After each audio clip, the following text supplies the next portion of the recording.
Welcome, ladies and gentlemen, to Freaky Fast Broadcasting on your Monday night. It's the ISRC Alaria Productions Season 5 Playoff Racing. As you can see on screen, the ticker board's getting filled up as qualifying is underway. The drivers in purple are the drivers that are in the playoffs, and tonight's a crucial one. It is the elimination race for the round of 16. Who moves on to the round of 12? We'll get those answered, figured out at the end of tonight. And what a race to head to for a cutoff race. Last time the ISRC drivers were here at Atlanta, it was the cutoff race to figure out who was moving on from the Elite 8 to the Final 4 to race for a championship. There certainly were drama and flair at the end of that race. What could tonight bring? Let's find out for the ISRC 150 here tonight at Atlanta, as we are here on Freaky Fast Broadcasting. My name is Sam Dyer. Joining me is Zach Hull. And Zach, what a race. Atlanta 2008 configuration. Most of the drivers have just finished out with qualifying. There's still a handful of drivers we're waiting for to finish up with putting a time in before qualifying is done. But man, cannot wait after the drama-filled Talladega race we had last week. Definitely was a drama-filled one last week, Sam. And I look back to last season here at the Atlanta 08 course. We had a drama-filled ending to that race to set up our championship for just one mere season ago. So a lot of recent history here, and I'm excited to see how these drivers attack this old, abrasive course that really it gives a test to each and every one of your aspects as a driver. Not only does it wear out the tires, but also it's your racecraft and figuring out which groove is going to be the fastest and which one's going to be the most effective throughout the rest of the race. But right here in qualifying, very important. A lot of purple names up on that board, but Justin Campbell, a non-playoff contender, right there in the top position, along with Anthony Gaudio back in fifth. Yeah, I mean, those drivers, we know half speed. Anthony Gaudio, this is probably the best performance qualifying-wise we've seen from a 3 from a couple of seasons. I mean, think back to season 3. That was a season where Gaudio thought he had a chance to run for a championship, wasn't able to. And for Justin Campbell, a newcomer runner for the driver development of Rev Racing in real life, I'm going to give a chance to run with the ISRC truck drivers, and it's been an up and down, a tough run for Justin Campbell. Tonight, though, looks a lot more solidified as we're taking a look here at Malik Coons, one of the drivers that needs a good run, comes into the night 8th in points, 6 points off the cut line. And this 98, looked very quick last season when we were here at this track. And coming across the line was 21st, slowest of all drivers that set a time. Well, pole position after lap number 2.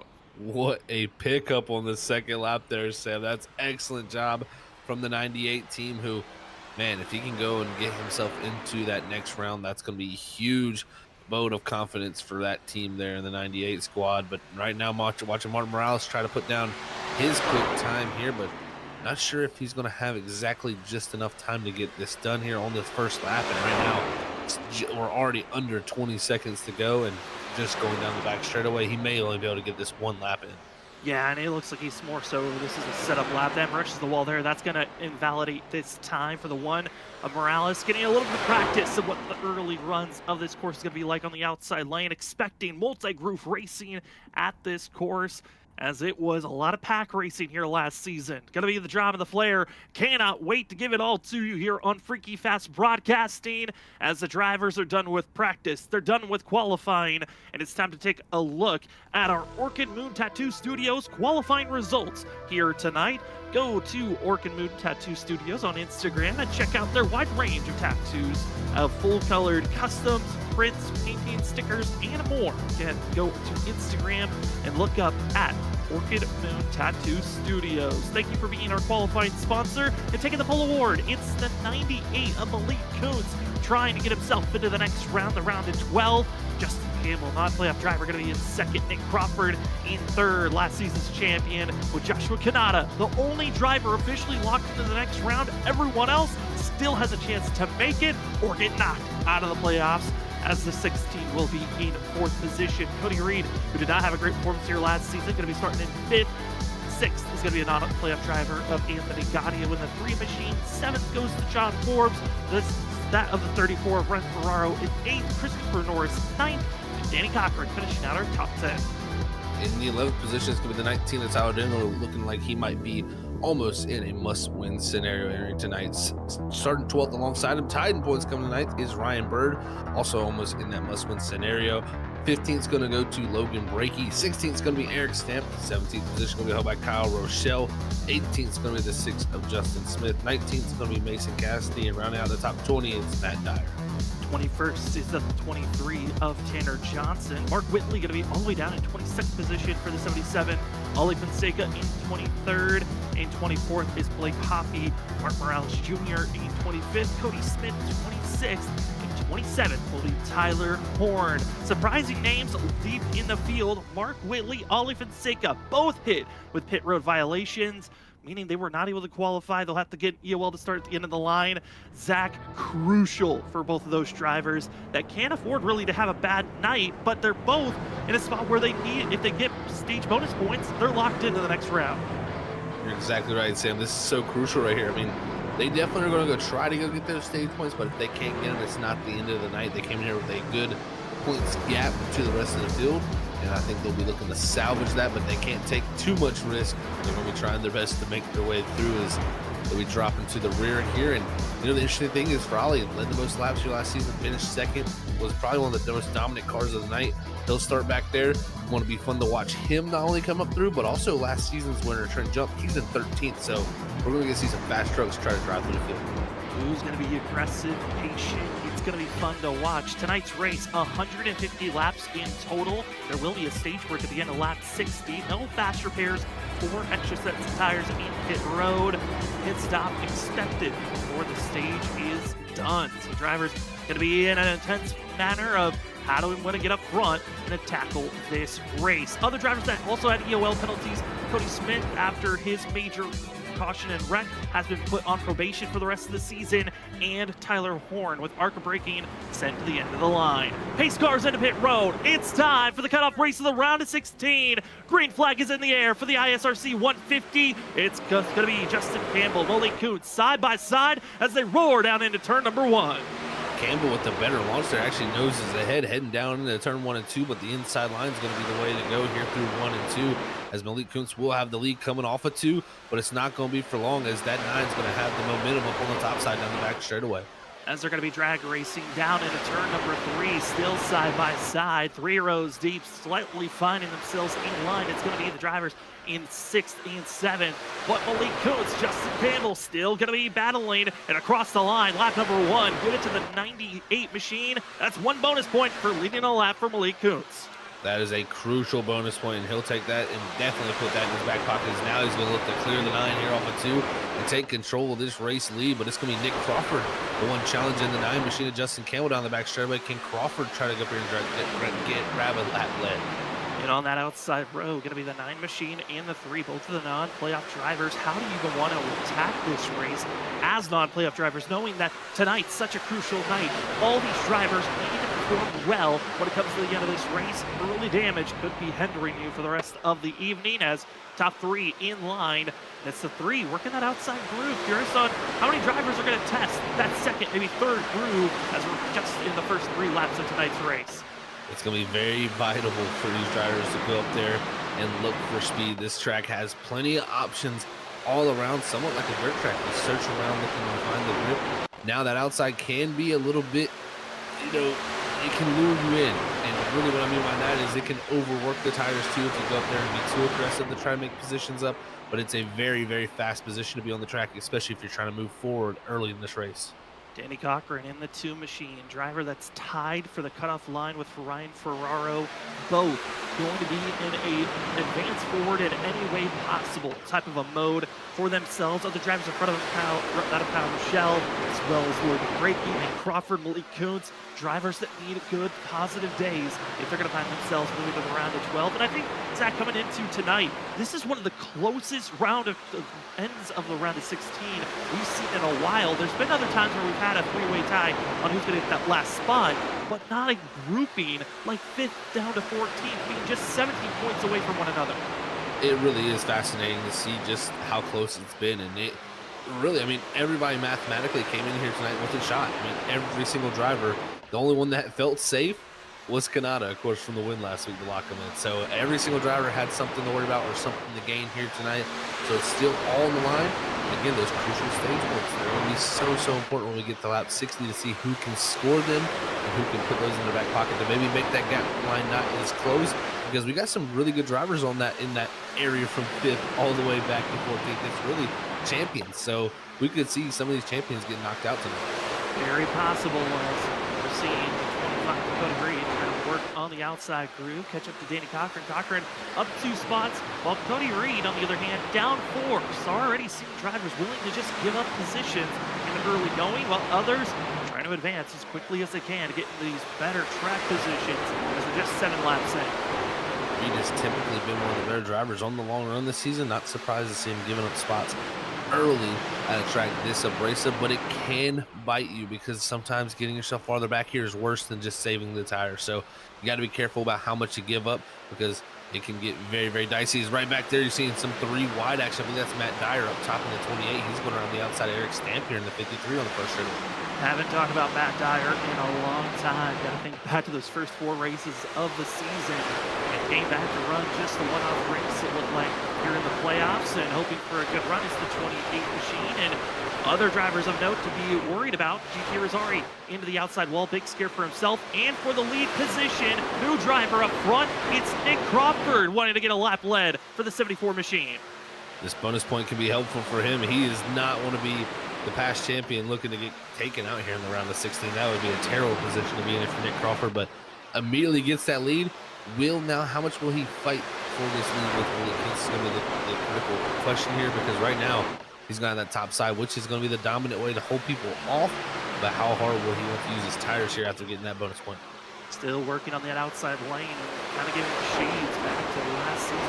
Rewatching last season's playoff race, being the cutoff race before the championship run drivers had for themselves, and seeing how the aggressiveness and the drivers that were willing to be a lot more aggressive in those first 15 laps of the race really started to feel the hurt and those kind of long run. Curious on how much Nick Crawford has learned from that race, or if it's just I need to lead laps, because if you lead the most, it's a big bonus point of 3 bonus points for yourself at the end of the race. It is so tough when you're in that position up front. You're trying to almost pace yourself, but you want to go out there and keep the track position. So it's a situation where you know you're on a track that is very abrasive, and it takes a little bit of give and take when it comes to how you got to drive this racetrack to have good long run speed. But I'll tell you one thing that always helps long run speed is just having clean air on the nose to be able to have that downforce, and I think that's what a lot of guys are fighting for. But we'll have to see if that trend of burning your tires up continues, because right here you're seeing Justin Campbell, who qualified on the outside road. He's dropping back with this 16 of Kanata looking to his outside. I think Campbell might be saving his stuff a little bit. It just looks like Campbell and Cody Reed both running identical type of modes of we're okay with giving up time as long as later on we recognize there's going to be that swing of the drivers that protected their tires are going to be able to move forward. So let's go for that run as they're on board with the 16 still here. You can see that driver all the way down the white line. That's going to be Malik Kuntz, who takes the lead back from Nick Crawford. And drivers are starting to feel that swap back and forth. 12 laps in, the aggression level hasn't really hit its peak yet. But certainly drivers have started to fall off a little bit quicker than I think I was expecting, while others on the big move. It's the 11 of John Force, Ryan Ferraro. They have been moving forward as a pair, and it's been working great for the both of them. They really have been. Ferraro, excellent job by him. Now this is going to try to get by Gaudio to move up into a top 4 position. So 34 quickly moving forward here from that 8th starting position up into a top 4 position. Now sliding up in front of that 3 of Gaudio. And I got to give Ferraro some credit, man. He's really been improving this season. He certainly has, and it's been a just climb of finding consistency for Ryan Ferraro. It's been a pleasure to see. He's gotten 5 top 10 finishes this season and continues to try to find that consistency as the playoffs have entered in, as seeing these drivers in the top 4 all single filed up, where some drama is starting to mount up though. He's back around 13th position as Oli Fonseca as well as Kyle Rochelle are trying to move forward as they're trying to get by the 28 machine of Matt Dyer and also the 6 of Justin Smith. Ollie up 10 positions, the biggest mover so far here tonight. Ollie has been charging, Sam. That 24 has been on the move. And again, he's had Kyle Rochelle right on his back bumper as they gotten by Matt Dyer now to move both themselves up to 13th and 14th. My question with Ollie going this fast here, gaining this many positions comparatively to Mark Whitley in 24th. how much, is he using up the tires? Will Ali start to struggle here? But we seen last season, he led the most laps in the race. I think this 24 knows what he's doing when it comes to him. And recognizing, hey, track position is going to be key, but you want to be in that lead group right before pit stops start.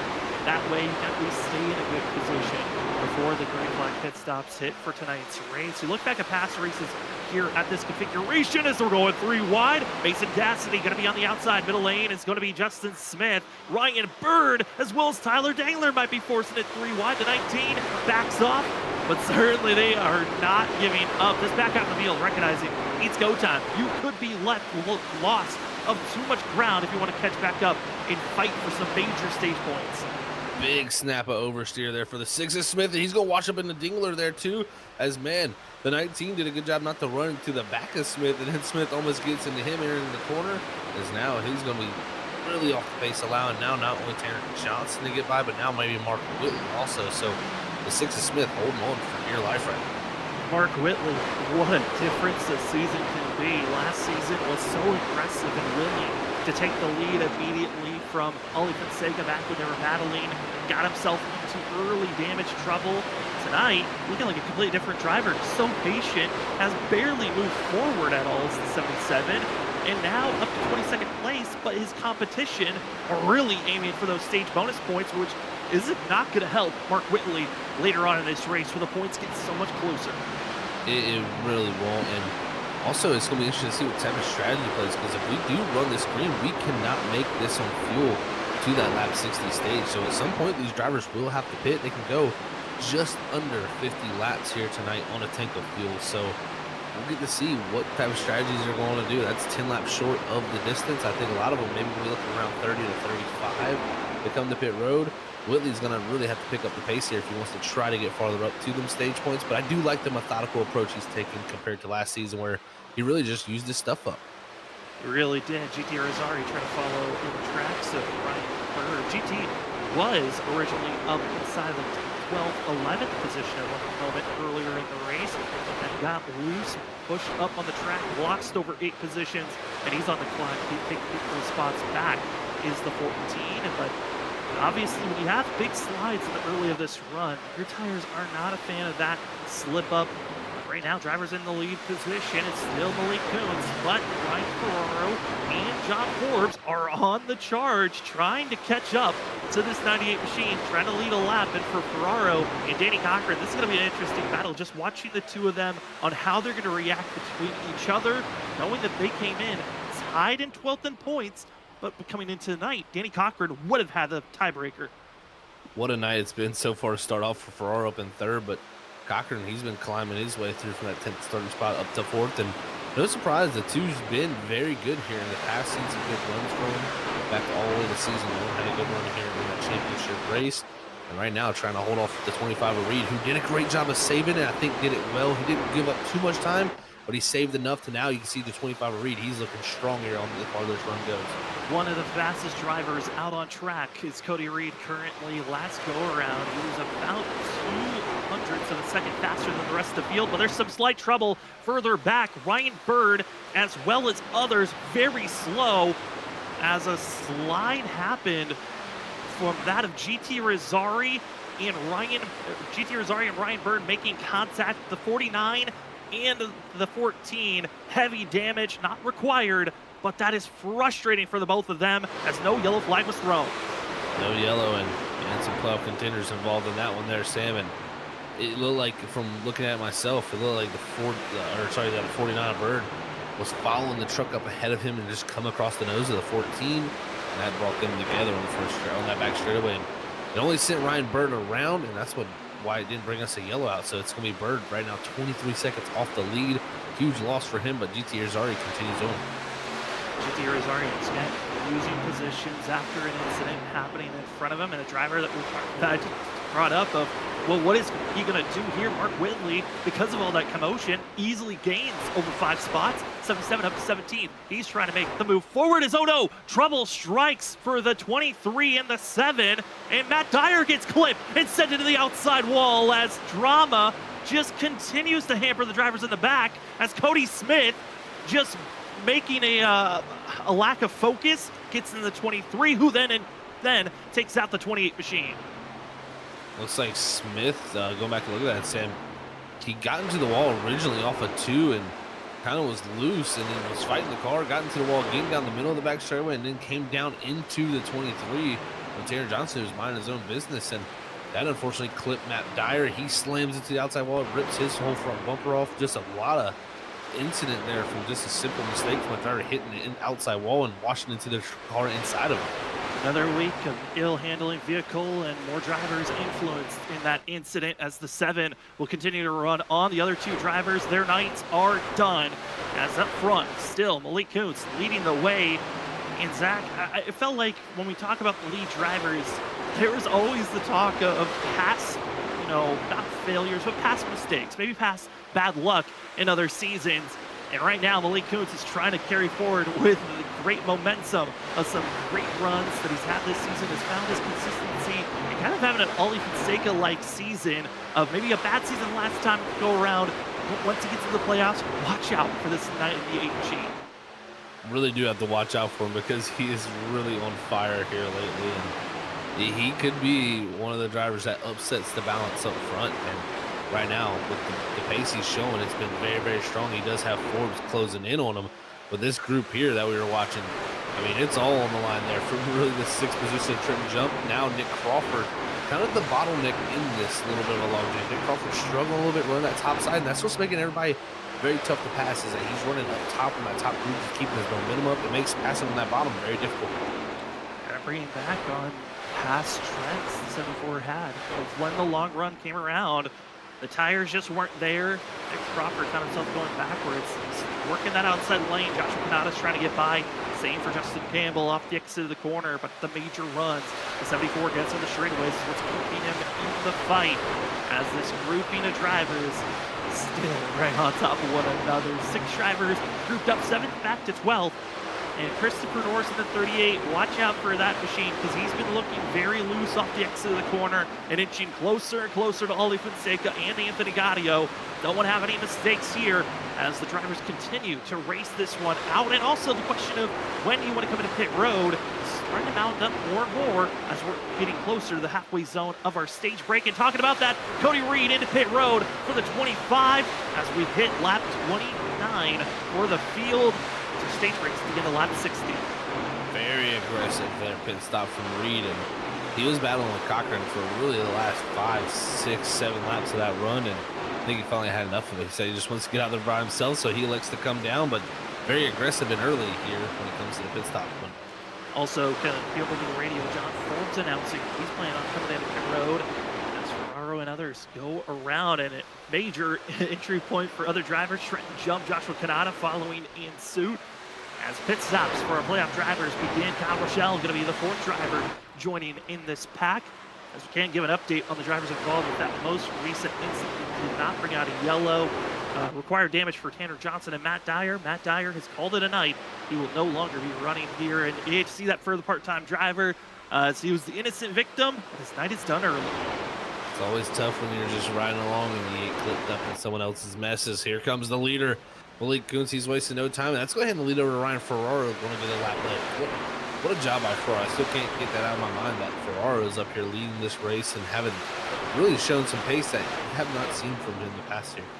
And for Ryan Ferraro, this now becomes a difficulty because do you continue to stay out and not allow Danny Cochran to lead a lap, or do you continue to, you come into pit road, or do you force the issue?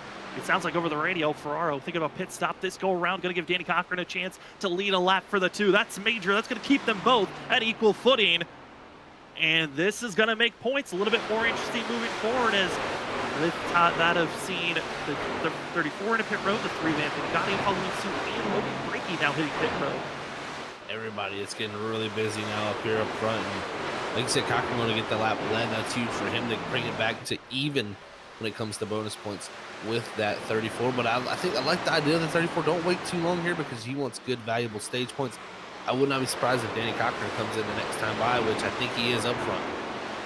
And also following suit, going to be Larson Line Racing teammate of Ollie Fonseca, who's climbed through the field incredibly, and Mason Cassidy. It's a team effort all into pit road, giving Justin Campbell Campbell back to lead position. Nick Crawford and Christopher Norris going to be staying low, as you can see the major speed difference of those that just came into pit road for tires. Shows you the tire difference right there, like you said, and that is what these drivers are going to want to be having here in the next few moments. But I'm not surprised to see the 38 stretching it a little bit. He was stuck behind that field and was trying to gain some time, but just could not find it. But here he comes, him and his teammate Nick Crawford coming down, as it looks like Campbell continues on out front.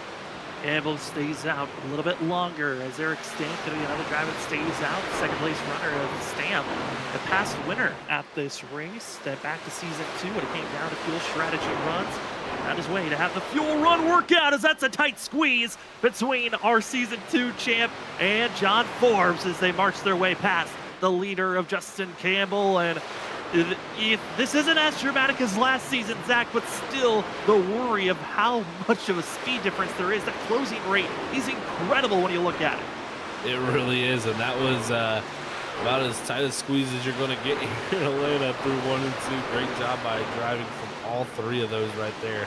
That was amazing to see, as now Ferraro trying to get past the 19 of Tyler Dingler here, as Dingler's still out on his old set of tires. You can just see, look at the difference these guys running up on him. That is something scary to see in your mirror, but all you can do as a driver is just hold your line and be predictable.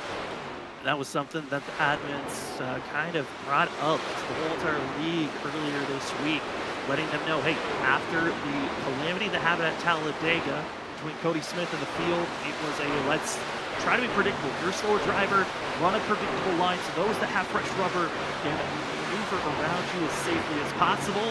Right now, Tyler's deciding outside lanes where he feels the safest to place this 19. It looks like it. Nah, I'm not surprised by that. It gives you a lot more comfort knowing they're going by on your inside, that you're not going to wash up into them. So that's always an interesting position to be in. And look at this, Danny Cochran just going by the outside of the 9, and whew, that is what you call timing to perfection. If you time that just wrong, that's the 9 going around.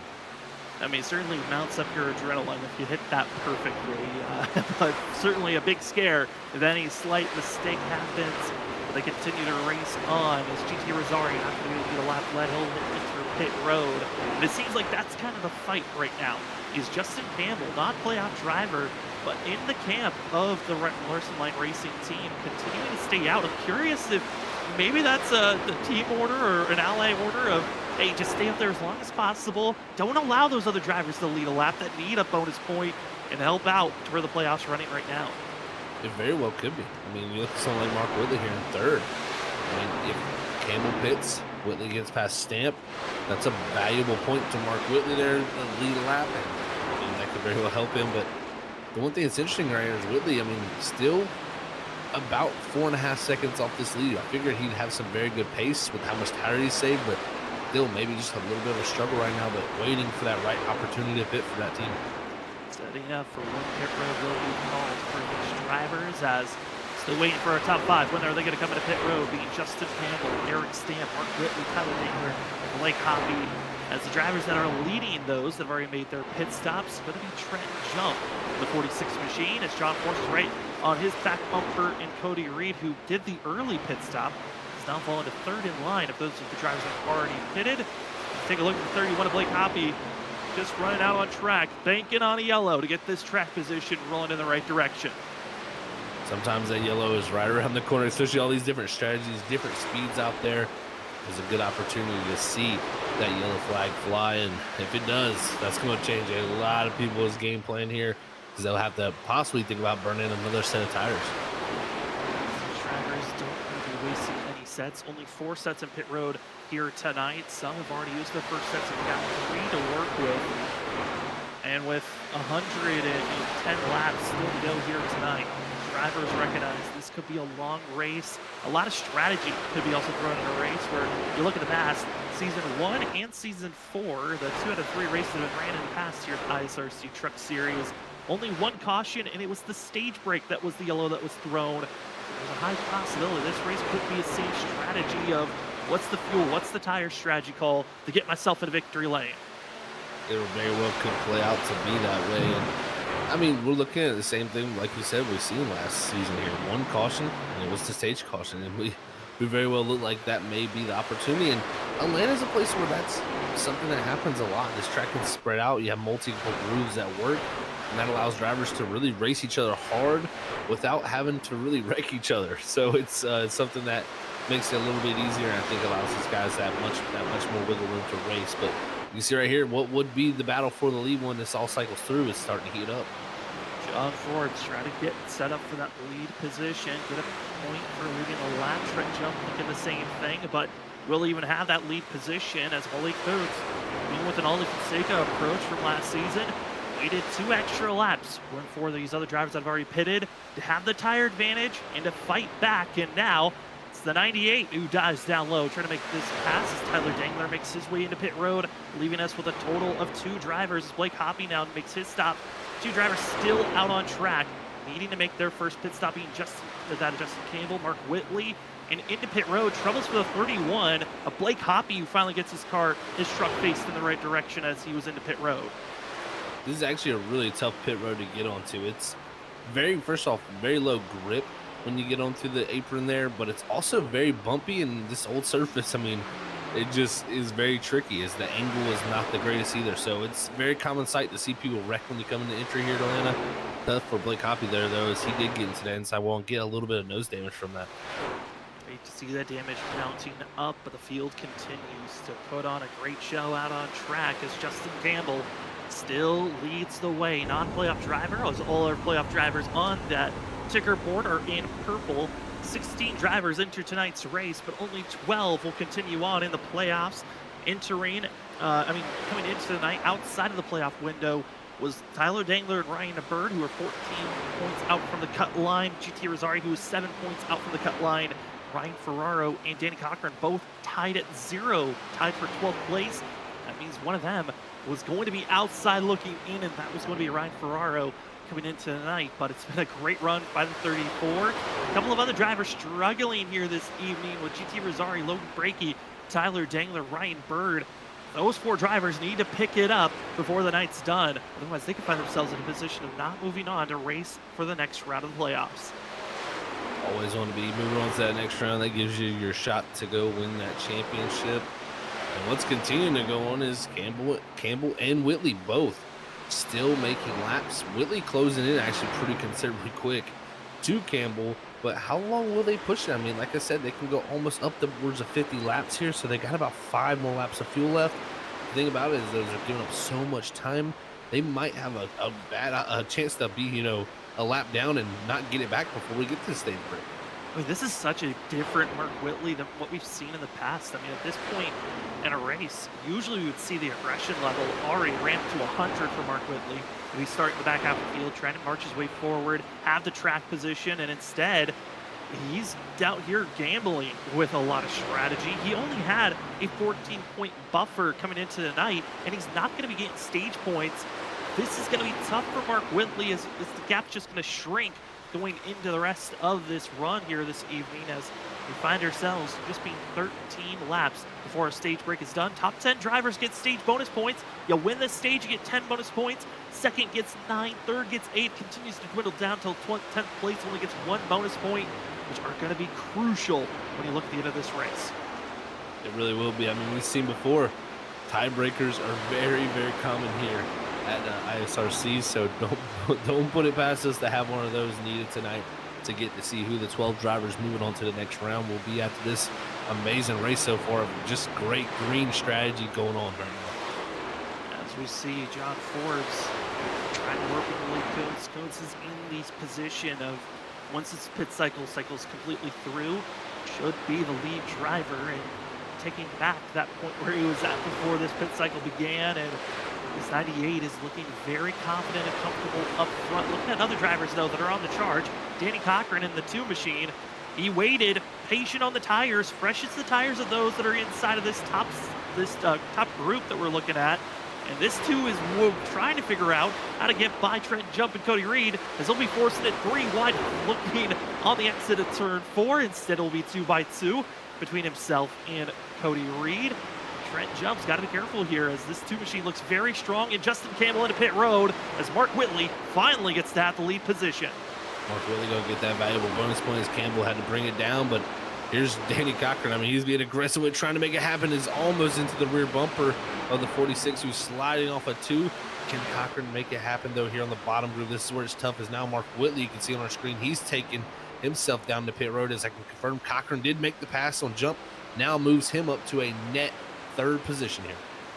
As the lap continues on, 10 laps to go before our stage break yellow will be thrown. There's a caution around lap 55 to not out of lap 60. That will count as our stage break as well, as our front driver is going to be Malik Coombs, John Force, Danny Cochran, as well as Trent Jump, Cody Reed, your top 5.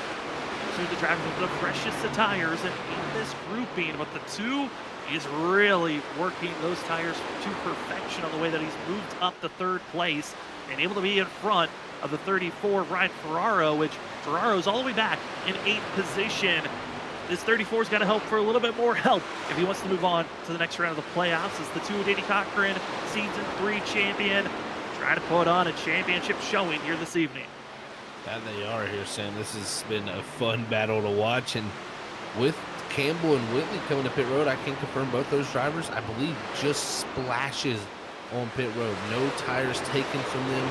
5.5 second stop from Campbell and a 6.6 second stop from Whitley. I believe that's just fueling up to get to the end of the stage here, Sam. They want to save a full set of tires.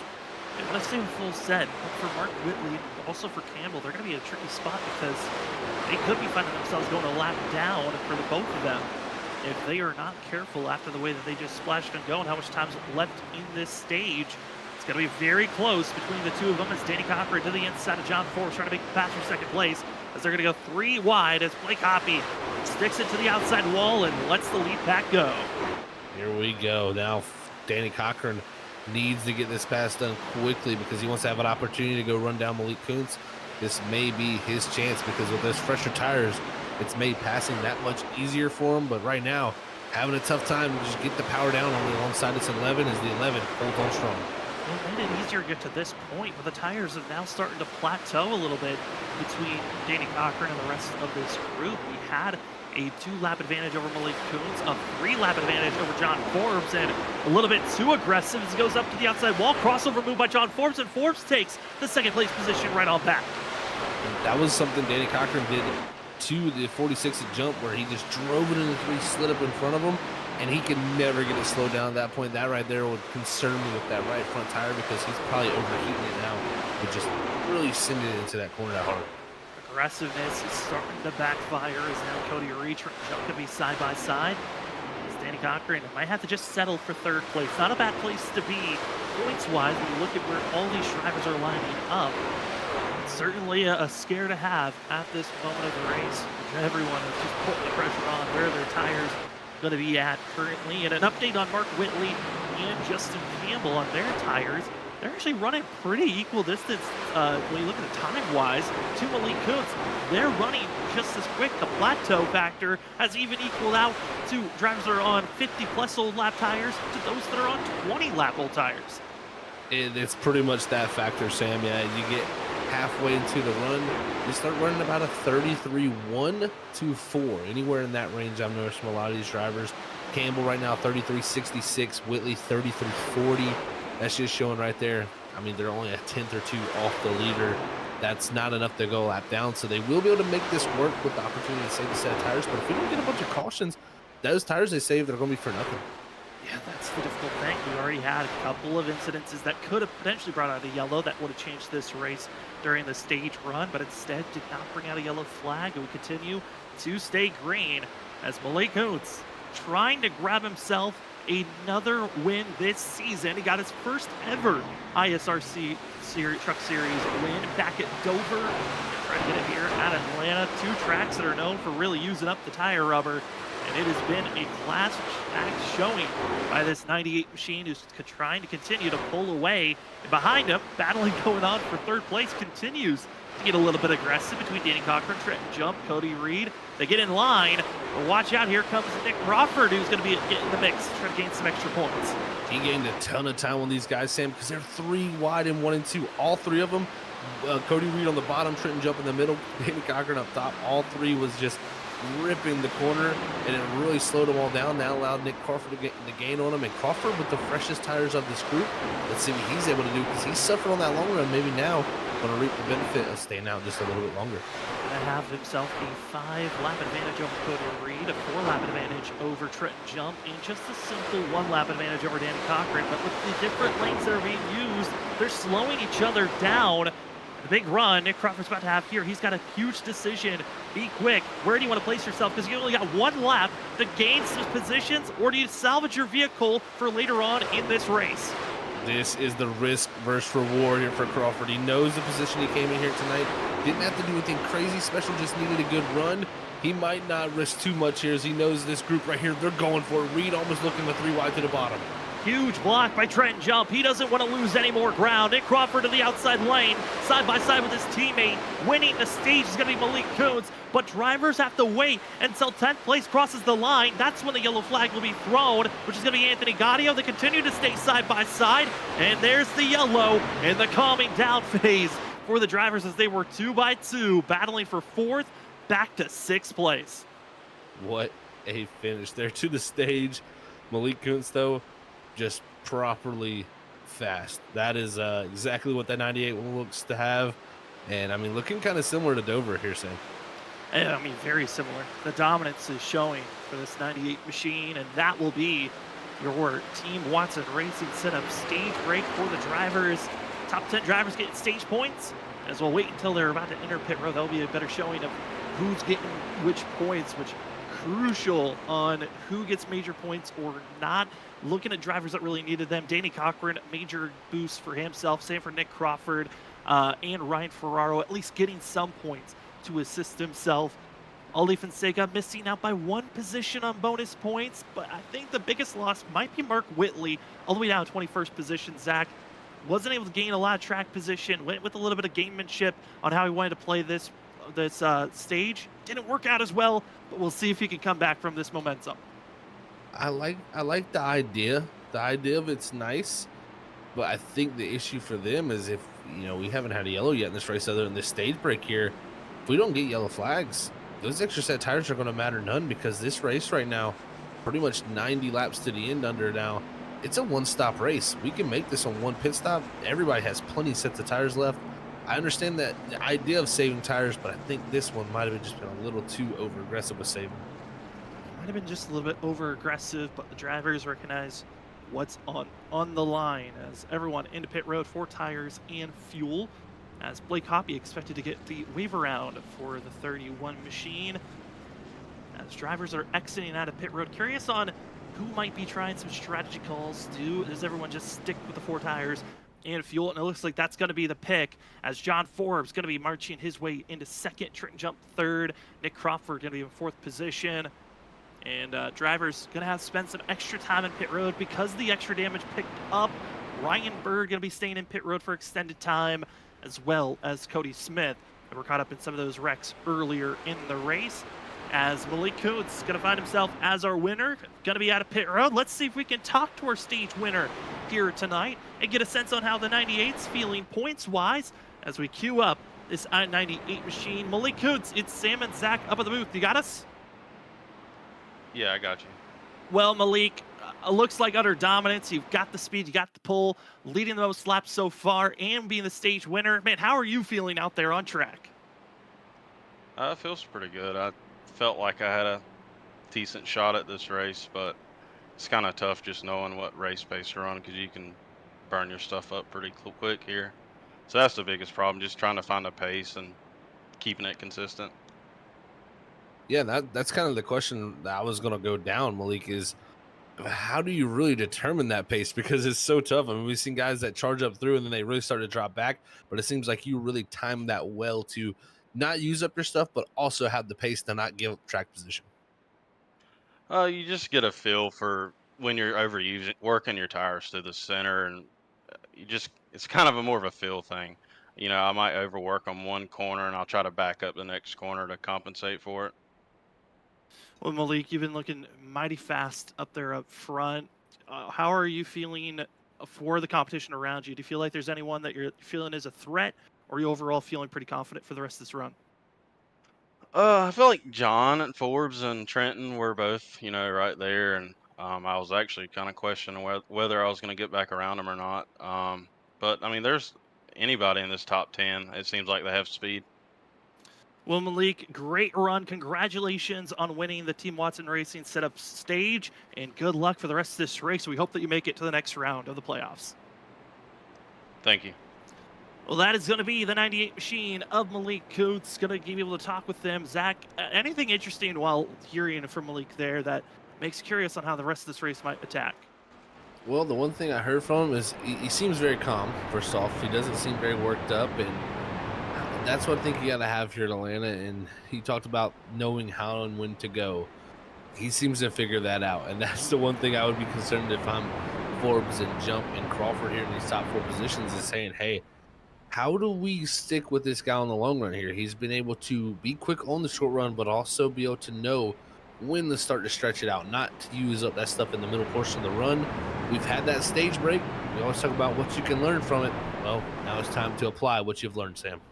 It is time to apply as the drivers are set up and prepared. Drivers to watch out for: Logan Breaky, Cal Rochelle, big drivers that did not get stage bonus points and have not led a lap. So no bonus points for the 2 of them. They're going to be in a tricky spot with Ryan Ferraro having a great stage, grabbing 3 extra bonus points and leading a lap. It's going to make things tricky. Who's in, who's out? As we will find out here at the end of this race. It's time for us to go back to Green Flag Racing. No more stage bonus points. The only bonus points you can grab is leading a lap, leading the most laps to gain no incident points. It's now time to figure out who's winning the ISRC 150. Malik Coates, a fabulous launch for the 98 machine as they roar down into turn number 1. Great start for him, like you said there, but it's going to be Trenton Jump, last season's winner here, jumping immediately to second, and that's a huge threat because he knows how to get it done here in Atlanta. Let's see what he has for this 98. Able to now bounce to the inside lane to be having help from John Force, drafting assistance, pushing the 46 to the inside quarter panel, side by side for the lead spot. Trent Jump has the run, but can he keep the nose ahead as they exit at turn number 4, side by side? Malik Coates gonna lead that lap. Trent's had to go one more attempt if he wants to get that bonus point. Gonna try everything in his power here, Sam, to grab that, as he knows every point could be valuable. A past champion here at ISRC wants to get into that next round, and no better way to punch your ticket to get a victory and get yourself some more playoff points for that next round. But it's going to be tough. The 98 has been so strong all night. He's going to try to keep on that door. Trent Jump trying to slide in front, will do so. Malik will just lay in wait as it comes across the line. Trent Jump leads a lap for himself. That one bonus point going to help him stay solidified inside of our top 12 currently. As Trent Jump, Malik Coates, John Forbes, Nick Crawford, you look at our ticker board, our whole entire top 10 filled in purple. The first driver out is Anthony Gaudio, but there's a lot of movement happening back around 7th on back on drivers trying to make some big moves around Cody Reed, Ollie Fonseca, side by side. There's been some massive blocks on the backstretch. It really has, and Ollie Fonseca here started at that rear of the field with that EOL penalty, and he is now cracked into the top 6 almost, as he's trying to work past Cody Reed and get up behind his teammate of Danny Cochran, and it looks like he'll get it done. Fonseca showing the speed that he had last season to lead over 90 laps here in this race. This is the guy to watch out for. Fonseca working the outside groove, finally gets clear over Cody Reed, now setting up to try to get by his teammate, pursuing Danny Cochran. As Trent Jump continues to try to pull away. Malik Coates is falling down in the trap of battling for 3rd. This grouping you see on screen, it's a terrifying one. Ryan Ferraro trying to make his march back forward. Did a great job of moving up to our top 3. Can he make that same movement of getting up front in this long run as drivers now, with that stage being over, learned a lot. Now it's time to attack with that knowledge. That is Sam. This is time to go. And Ferraro lost a few points to Cochran there. I mean, he was ahead of him before the pit stop sequence and lost a few there to end that stage out as Cochran finished ahead of him. So he knows he has to go up here and try to keep pace with that too if he wants to be anywhere near that cut line when this race ends. Other drivers as well that Ryan Ferraro is going to be having his eye on. Stay in front of Logan Breaky and Kyle Rochelle. Stay in front of those drivers.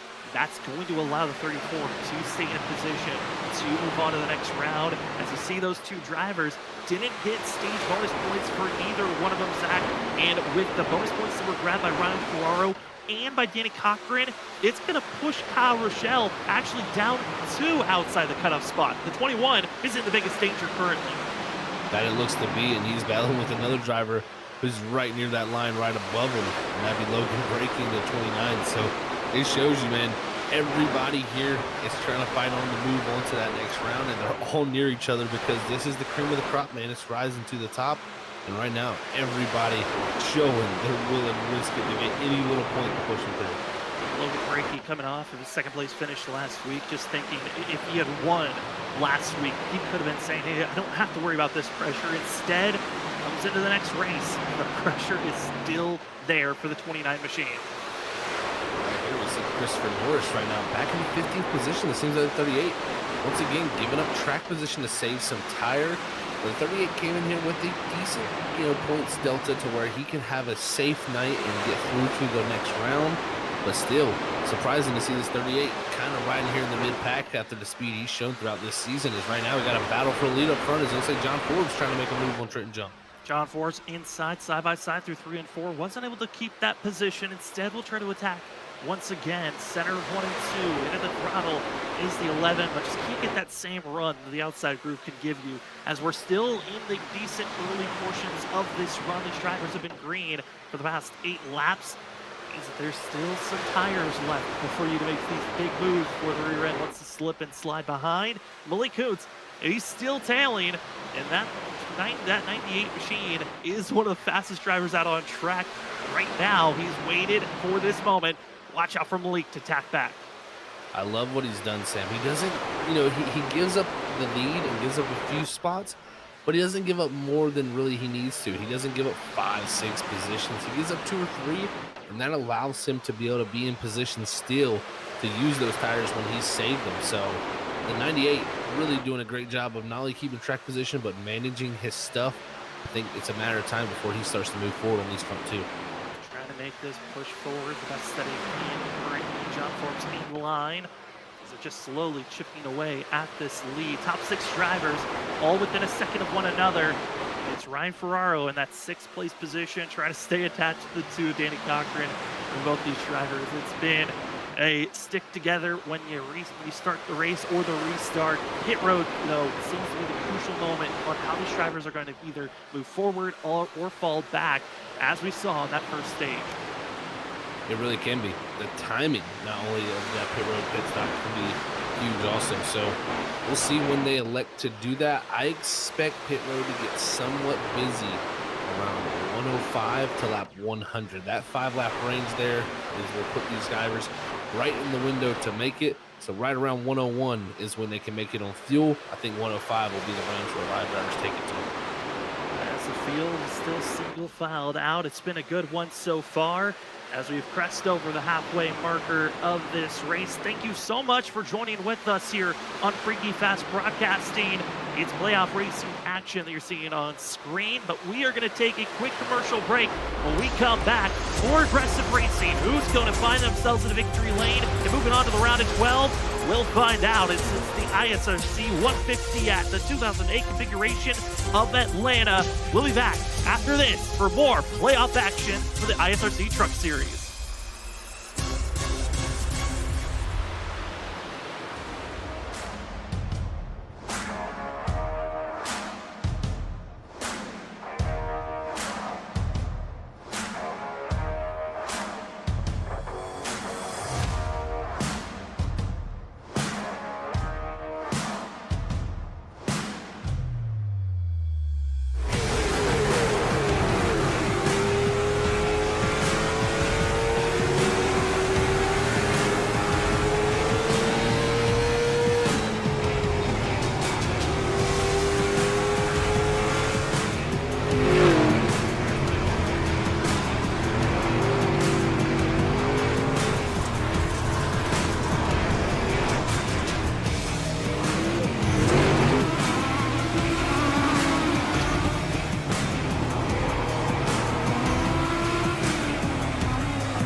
5 wide behind for fifth. Oh my, the 5 wide here. This ain't gonna work. They make it last. Bumping and banging to the end. They're beating Vega for the lead. Sora still with a shot here, coming off a 4. Look at it. That's it. It's bottom line, here it comes. Oh, no, Carter gets wrecked. It's going to be that Nick Crawford. The 74 gets through somehow, and they just completely demolish one another. Trinity driving down low, drifting up, trying to be the stealer. Here he comes. Cedric Hunter. He does it. He steals it. But he somehow drove it into the corner to wreck him. Oh, they wrecked. They wrecked each other. The top two bounced into one another. Just too much of side drifting off of, and they got to be careful. Oh no, the 4 demolishes into 28.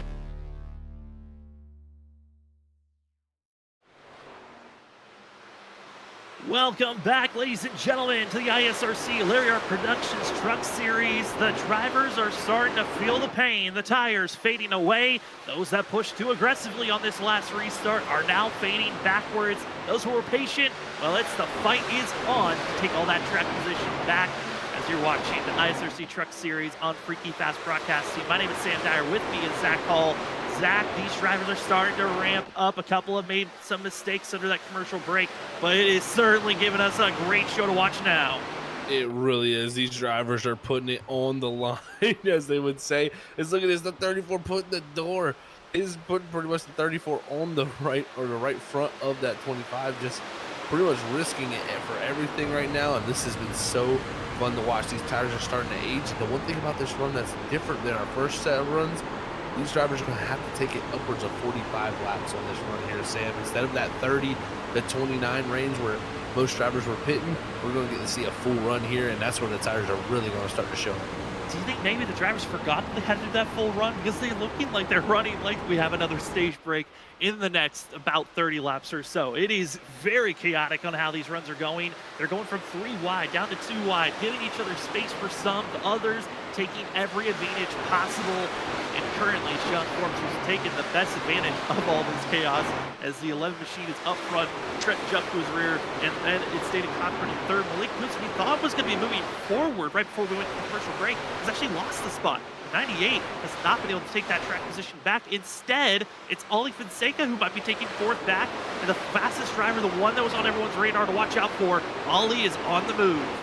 He really is, Sam. This 24 from the front to the back now and trying to break into that top 4 and pass the driver who won this stage. That would be huge. And I'm starting to think you're right. They might have forgot how long they got to run this run. I mean, as a driver, you try to keep that all in mind. How long is the distance I have to run here? So, you kind of base that on how you use your tires. But sometimes it's easy just to get into that mode, and we call it the R mode, because you're just getting into race mode. You literally just go, and it is literally just focusing on going forward, and sometimes you black out and lose count of what's going on to you. And I think that's what some of these drivers are doing. They're just having too much fun. Yeah, you got grit. You're running around one another. Let's use it. Let's not lose any more track position. Otherwise, you might not drive it full back. And the drivers have done a great job of pushing it forward. And as the aggression level is mounted up, we do have sponsors we have to shout out. It's really hard with all this great action to bring it up. But we do have to go through our sponsors real quick. Let's hope we can do it as fast as possible. Starting things off with the title sponsor of the ISRC Truck Series, being Larry Art Productions. Larry Art Productions is a great YouTube channel giving you a variety of different content pieces, from comedy pieces, reviews, and more. Go to Larry Art Productions on YouTube and social medias if you want a great laugh for yourself. And as well, want to give a huge shout out to our another sponsor of ours, going to be that of the Laugh Lap is another great place to go get your laughs made, as they're posting in daily posts about racing content and trying to make you have the best laugh you could ask for. As these drivers are still continuing to go side by side, Danny Cochran, Trenton Jump side by side for themselves. Our next sponsor, another huge one that we love to be having with us, it's Orchid Moon Tattoo Studios. A big thank you to being our qualifying sponsor. Again, go to at Orchid Moon Tattoo Studios on Instagram to look at their wide selection of full colored custom tattoo prints, paintings, stickers, and more on Instagram. The field's been going out for it. And our last sponsor we have to give a shout out to is Team Watson Racing Setups, our stage sponsor. Remember to go use their promo code to get 10% off when looking up some of the best racing setups out there. Thank you to all the sponsors that help out the ISRC Layer Production Truck Series. And Zach, just like that, we're back to the racing action. That we are, and man, this has gotten crazy. Forbes has opened up about a second gap back to Danny Cochran, who now has gotten ahead of Trent Jump. Malik Kuntz is still trying to hold off Ali Fonseca, but it was really around that 8th and 9th spot with Kyle Rochelle, Nick Crawford, GT Azari, and Cody Reed, who were just going at it. As you can see here, all these drivers just looking for grip right now as it's stacked up. I mean, it's only 3 seconds separating our top 15 now. Yeah, everyone having an opportunity to recognize it. Hey, if you put yourself in the right spot, you're going to be moving forward. And this group of drivers that you just listed off, Kyle Rochelle, GT Rosari, those are drivers that are in a must finish in a top 5, if not a top 10 finish for themselves here tonight, as they are trying to make the climb. And right on the tail end of this group, it's Mark Whitley, 15th position. The patience is starting to show for the 77. It really is. I mean, he's allowed everybody in this group to get bunched up, and it's allowed him to close right into it. But what will he do when he gets here? Does he have the speed to still go past these drivers? And that's going to be the huge question in mind. Is Christopher Norris trying to get past that 3 of Anthony Gaudio? But it's just tough to make passes on the bottom there. As you see the 3, just able to claw his way back to the outside. Anthony Gaudio, as well as Mason Cassidy, the non-playoff driver, is just being a thorn in the side of those that need track position to make sure that they don't lose any more ground on the points-wise. As Mark Whitley just trying to be patient. Where do you go? You see an opening and you strike. As Christopher Norris still trying to just poke the nose to the inside, but he's giving so much space that Mark Whitley might think about going somewhere else. As Cassidy runs a similar lane, and in the 38, once again, just boxed in, not able to use the momentum as efficiently as he would like. You're exactly right. He's just kind of boxed in right here and just can't go forward. It looks like he has the speed, but just doesn't have the ability to get the passing done, as this group's right behind that group is Tyler Dingler, Eric Stamp, and along with Justin Campbell here, just straight battling it up. Campbell giving up a lot of track position under that pit stop, and just an odd strategy for the 9 machine, who stayed out as long as he could during our first stage and lost a lot of track position, and currently just trying to recover as one of the drivers that was up instead of our top 3 for the majority of the stage. So the green flag pit stop cycle got concluded as drivers bounced all the way to the inside. That purple machine was Mark Whitley, who drives by Christopher Norris. Norris falls now to 15th place. It's just those tires, with how much work the 38 put in, it's all for null at this moment, as usually in the purple, switching it to the green for the playoffs. It's our Talladega winner, Joshua Kanata. A heroic push through the field as is on board was ridiculous to look at the way that he won last week at Talladega. But Zach up to 11th. No pressure on a bad day or a good day, as, oh no, trouble behind, and it's Tyler Dangler spun around and others collected.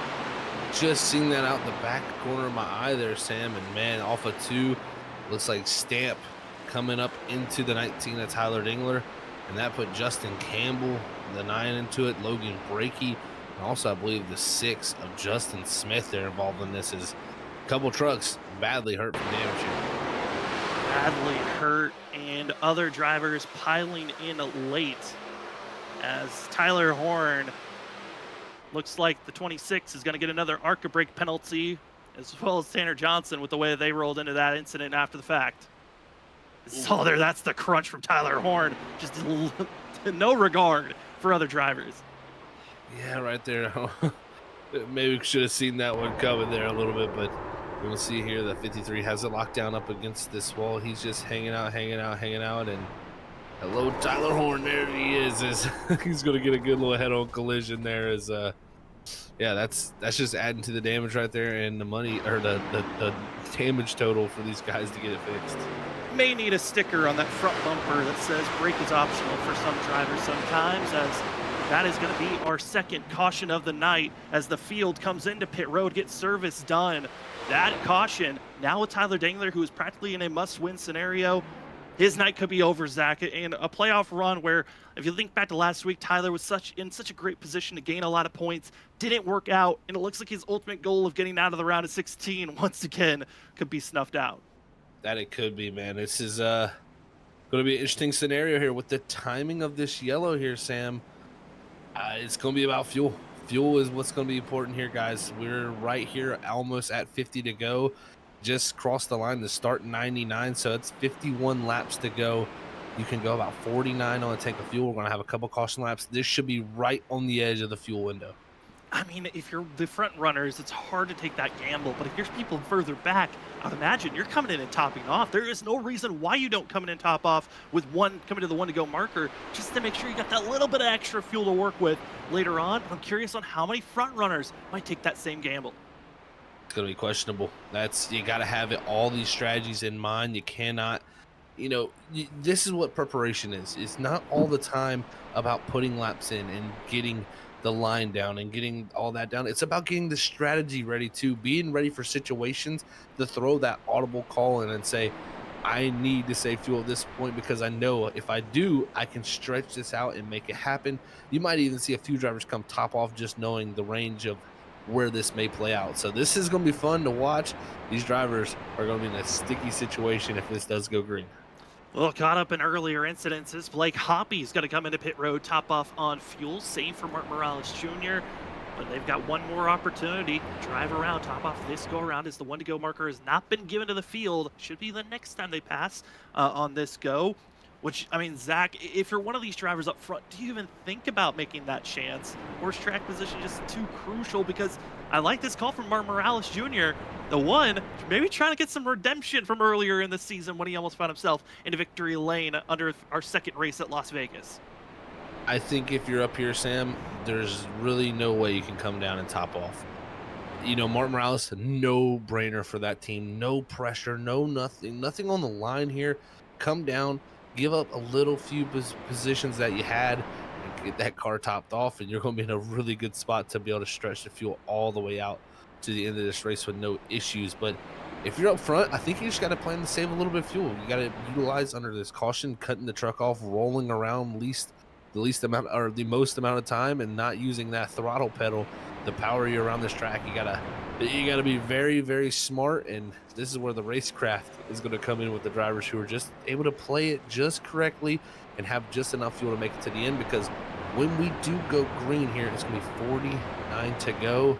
That right there is on the edge of the window, and they've had a few pace laps. They're going to have to save definitely a little bit to make this happen.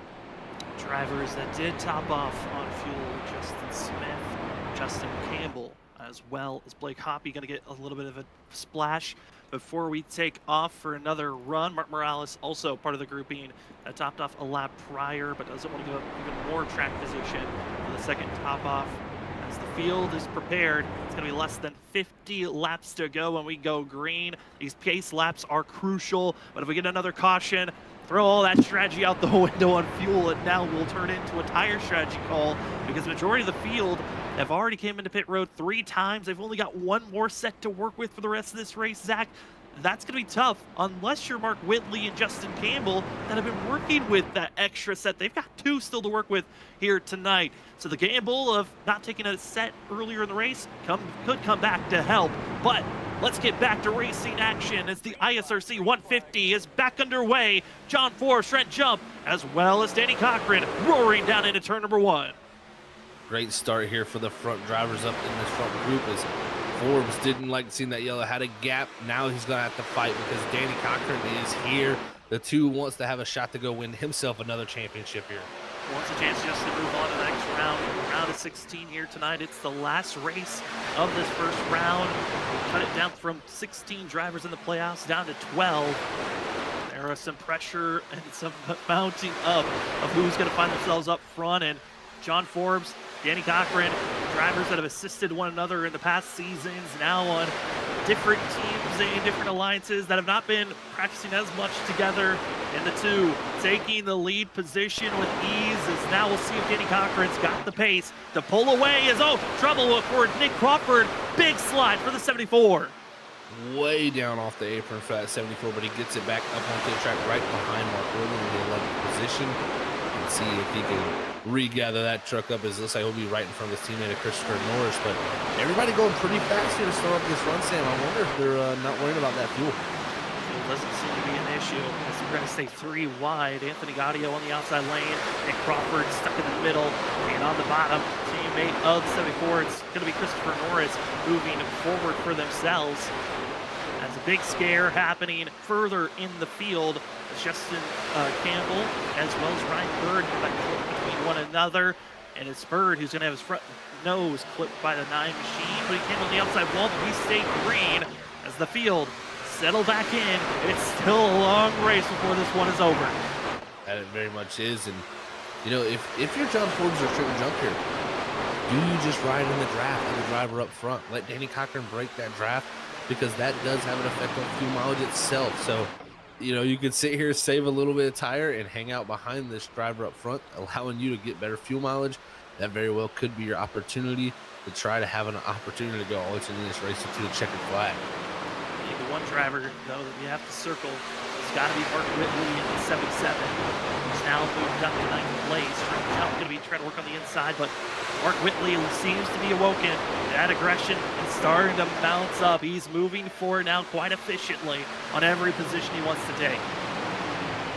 He's done a really excellent job to start gaining spots this run. And, you know, at some point he had to flip the switch, and I think this is important too, because now, like you said, he has that extra set of tires along with Justin Smith. Go use these tires up, because if you get a caution, you're going to be in the best position. You're going to have a no-brainer to come down, while the rest of the field is going to be questioning whether to use that last set of tires or not. Pressure starting to bounce up. Justin Campbell did get required damage back at that contact between the 9 and the 49. And Justin Campbell, the 9 machine, is in pit road getting service done, leaving us with a total of 22 drivers on the lead lap. And this is going to make things a little bit more interesting when you look at that Ollie Fonseca, with the amount of points that he had, the drivers that didn't get bonus points for themselves, the 24, as long as he's on the lead lap, should be locked in to the playoffs. But again, that's just stay on the lead lap and you're good to move on, which for Ollie, I don't know if he's been given that report, because he's going to want to fight for a win here tonight. And Ryan Ferraro, you'll love this aggression from the 34 as he's grouped up with our top 5. Excellent job by Ferraro to stay up front for majority of the night, right there in the mix.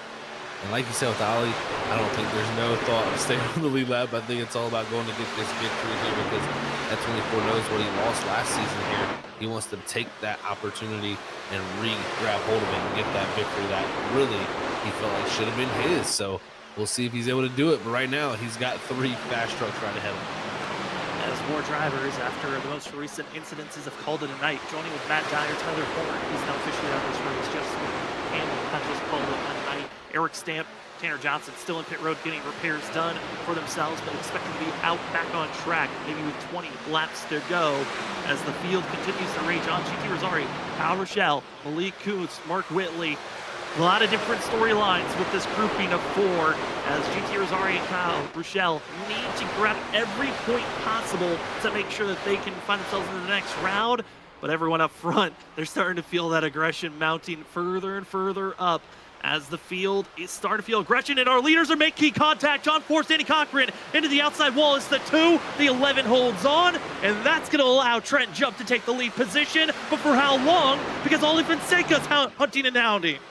Huge loss of momentum, and what happened there was Forbes there throwing the slider on Cochran and put both of them up in the wall and allowed the 11 to get loose there. But the 46 now having troubles with this 24, who's jumped to his quarter panel, and now this is going to set up some side-by-side racing once again. Ollie Fonseca to the outside groove, hoping that the momentum he builds up might give him a chance to stay side by side with Trent Jump down into turn number 1. They'll be equal at the line, but it's going to be Ollie trying his best to get at least a bonus point for himself that will assist. He gets the better run on the center of the corner, and Ollie Fonseca, it took him all race, but from the back of the pack to the lead, it's the 24. Huge storylines developing right here. This 24 led over 90 laps here last season, now back up front and looking to finish off what he couldn't get done 1 season ago. 24 exit out of turn number 4, and finally can say that he led a lap. That's a bonus point that's necessary for Ollie Fonseca here this evening. As the rest of the field, they square up, they recognize there's still time to run this race out. Where do you want to place yourself? And for the drivers that topped off on fuel, looking back at some of where those drivers are running currently, looking at Martin Morales back in 19th place, still just settling, running at a decent pace currently. curious on how these drivers up front, are they saving or is it just still strictly go time? That is a huge question, Sam. You know, with the lap times they're producing, I don't think you can be saving too much with this. And also the lines, not only that, when you take the farther distance around the racetrack, you're building up more mileage. That's using more fuel when you run those outer grooves. And these guys up front, they've been electing to run as many grooves as they want. Is up front again, blocking going on. Fonseca trying to cover off the 11, but the 11 was there. And they have, I mean, these are two drivers that have been known for their past. Well, I think of Ollie Fonseca when he first joined in the ISRC Truck Series back in Season 3. John Forbes as well, known for aggressive blocks on drivers around one another. Why not continue with the trends, the past moves that have gotten you to the point where you're running for championships? And it's go time. 24 off the exit of the corner. Big run. Slight wiggle by the 11. And Ollie going to be able to hold on for first. And here comes Trenton Jump, the driver that was the most aggressive to start the season off, now trying to take the lead position. Trying to get back to the point where he left off here one season ago and took it from the man that was right ahead of him. He knows what opportunity sits here on a waste Trenton Jump. He's looking to get some momentum because this is what you want. You go win a race here, even though it's round one and you felt confident pointing your way in. That's huge momentum for that next round, especially one that has a road course. Trenton Jump is loving what's coming up here for sure. But Zach, here's the thing, we're 2-3 laps away from that swinging of the pendulum. If those were too aggressive, might start to fall back, might start to feel the looseness of that rear end off the exit of the corner. And as well, the lead pack just grew from just 4 drivers, now up to 8, as our top 8 drivers all within a second of one another. And the one that's right on the backhand of that field, that is Mark Whitney. That's the one you don't want to see, the 77 quiet all night long. Does he have the pace? Does he have the fuel to make it to the end is also the question. Because right here, he's looking very quick as the group up ahead of him. Rochelle throwing the big block on Ferraro, who's going to make it work, and they're going to make contact here into the center corner. That's just a bizarre block to have. I recognize why you're trying to keep that positioning, but if you're Kyle Rochelle, that is an easy way to throw away your race and throw away a chance to run for the playoffs. As a big wiggle, lots of momentum, allows Mark Whitley to bounce to the outside of the 34. As now the battle for 7th place underway. The numbers always seem to line up for Mark Whitley, the one driver that's won multiple times this season, trying to get his 4th win of the season. And what a time during the playoffs, and what a march, trying to do the same thing that Ollie did, from the back of the pack to the front, prove for himself. As Mark and also Ollie, what a battle they had last season here at Atlanta. But that was in the first 20 laps. We might see a battle for the final 20 laps between these two. Very well might. I mean, once again, 15 cars separated by just a mere 2.5 seconds here, 20 laps into this run. And I mean, really, we still got plenty of time for racing to go on. Over 30 laps left in this race. These drivers have got a lot of work left, and it is not done yet as Whitley back here behind this, getting past Rochelle and Trenton Jump trying to go past Forbes. And entering our top 10, and now up to 9th, Cody Reed, who's been Mr. Patient for most of the evening. He now is trying to get by Ryan Ferraro. Just looks like his chances are starting to fade away as the tires no longer have the same grip that they once had. All those blocks, all those big moves are going away quickly for the 34 machine as he is trying to just hold on to the best of his abilities currently. It really is, Sam. It seems like it slipped out on him there in one of those corners and now dropping back into the clutches here. And it looks like Nick Crawford maybe there after his big slide to start this one off. He elected to run a little bit farther back with his teammate Christopher Norris. Maybe going to have a little bit more long run pace here as they got Gaudio directly ahead of him. Or maybe they're getting a sense of the fireworks that are about to launch up front. Danny Cocker, John Forbes going to be testing out their attempts as they're side by side. A quick squeeze by Danny Cochran as he tried to do a little bit of imitation on John Forbes. Doesn't put the 11 in the outside wall, but instead kind of jacks up and backs off the rest of the field. They get slightly squirrely if Trenton Jump, as now it's in line and set up. How does the 2 want to attack, or does he attack his teammate of Ollie Fonseca?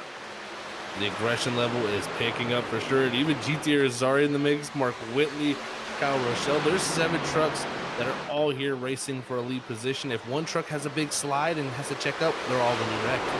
I mean, GT Rosario, I'm looking at the way the points are lining up currently with the fact that Ryan Ferraro is falling through the field.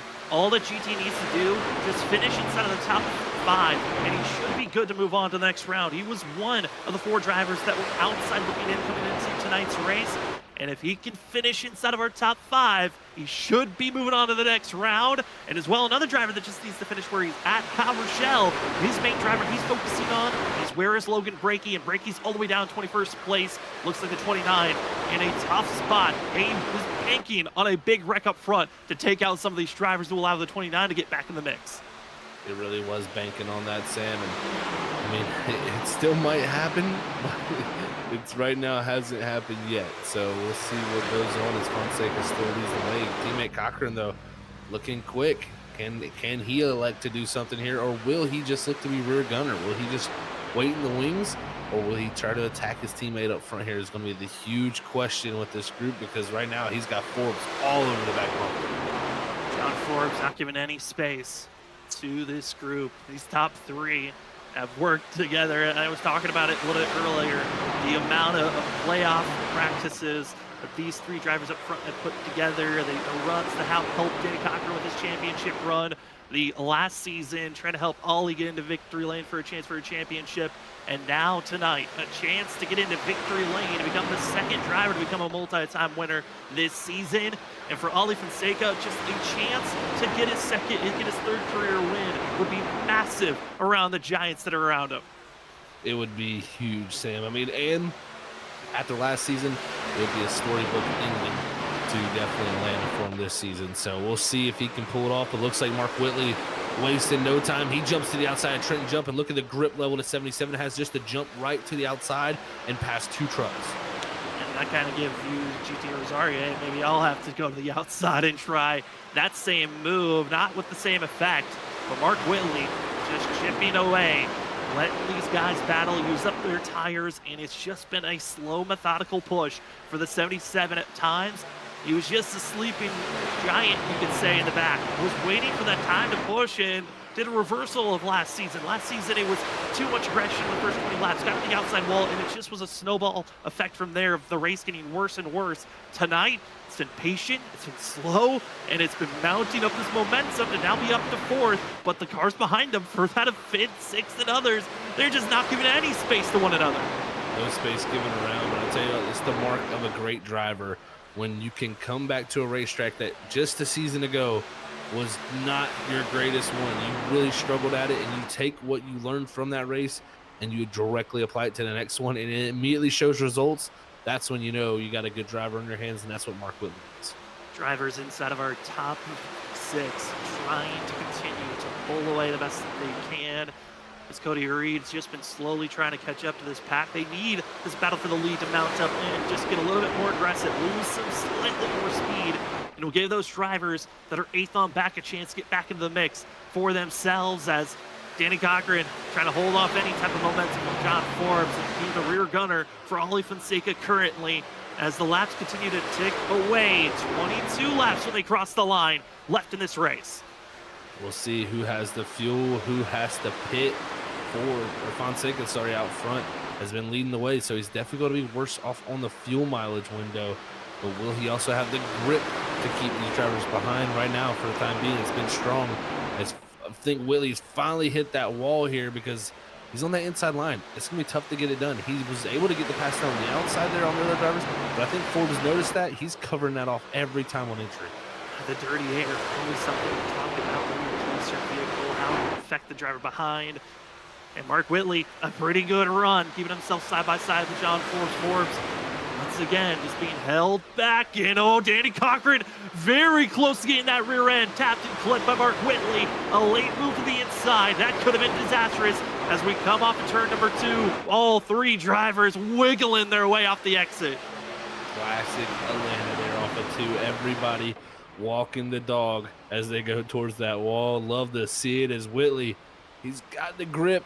He just can't have the power down on the inside, and it's just tough to do, as now he's going to have Forbes once again with that one on the outside. Will Irizarry get there also? This is so frustrating as a driver, knowing you got pace in your tires, but you can't get to that optimal groove to make the pass.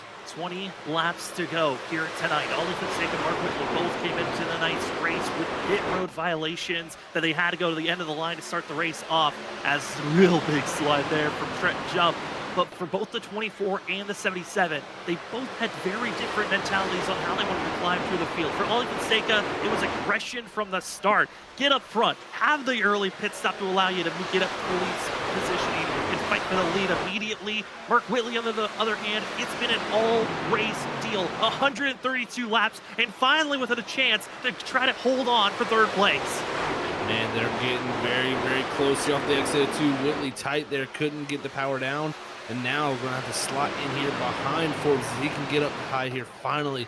That is such a good relief feeling, because if that 14 got to the outside quarter panel, it was going to go backwards. Just now, look, he just backed up the corner entry and fooled Forbes. That was an amazing job by Whitley there to back up entry and then slide through the center to get to the quarter panel. Get on the throttle, feel that comfort, get the feeling of the vehicle is right underneath you before it can slam the throttle. And the 77 found that comfort zone to the outside. This is where you get that massive push in passing momentum. 77, Mark Whitley side by side with John Forbes, and the pass almost fully committed, but boxed in the 2, holding back the field once again. I mean, Zach, this is perfect defensive driving by Danny Cochran, recognizing who's got the better momentum and putting that rear end right in front of that driver.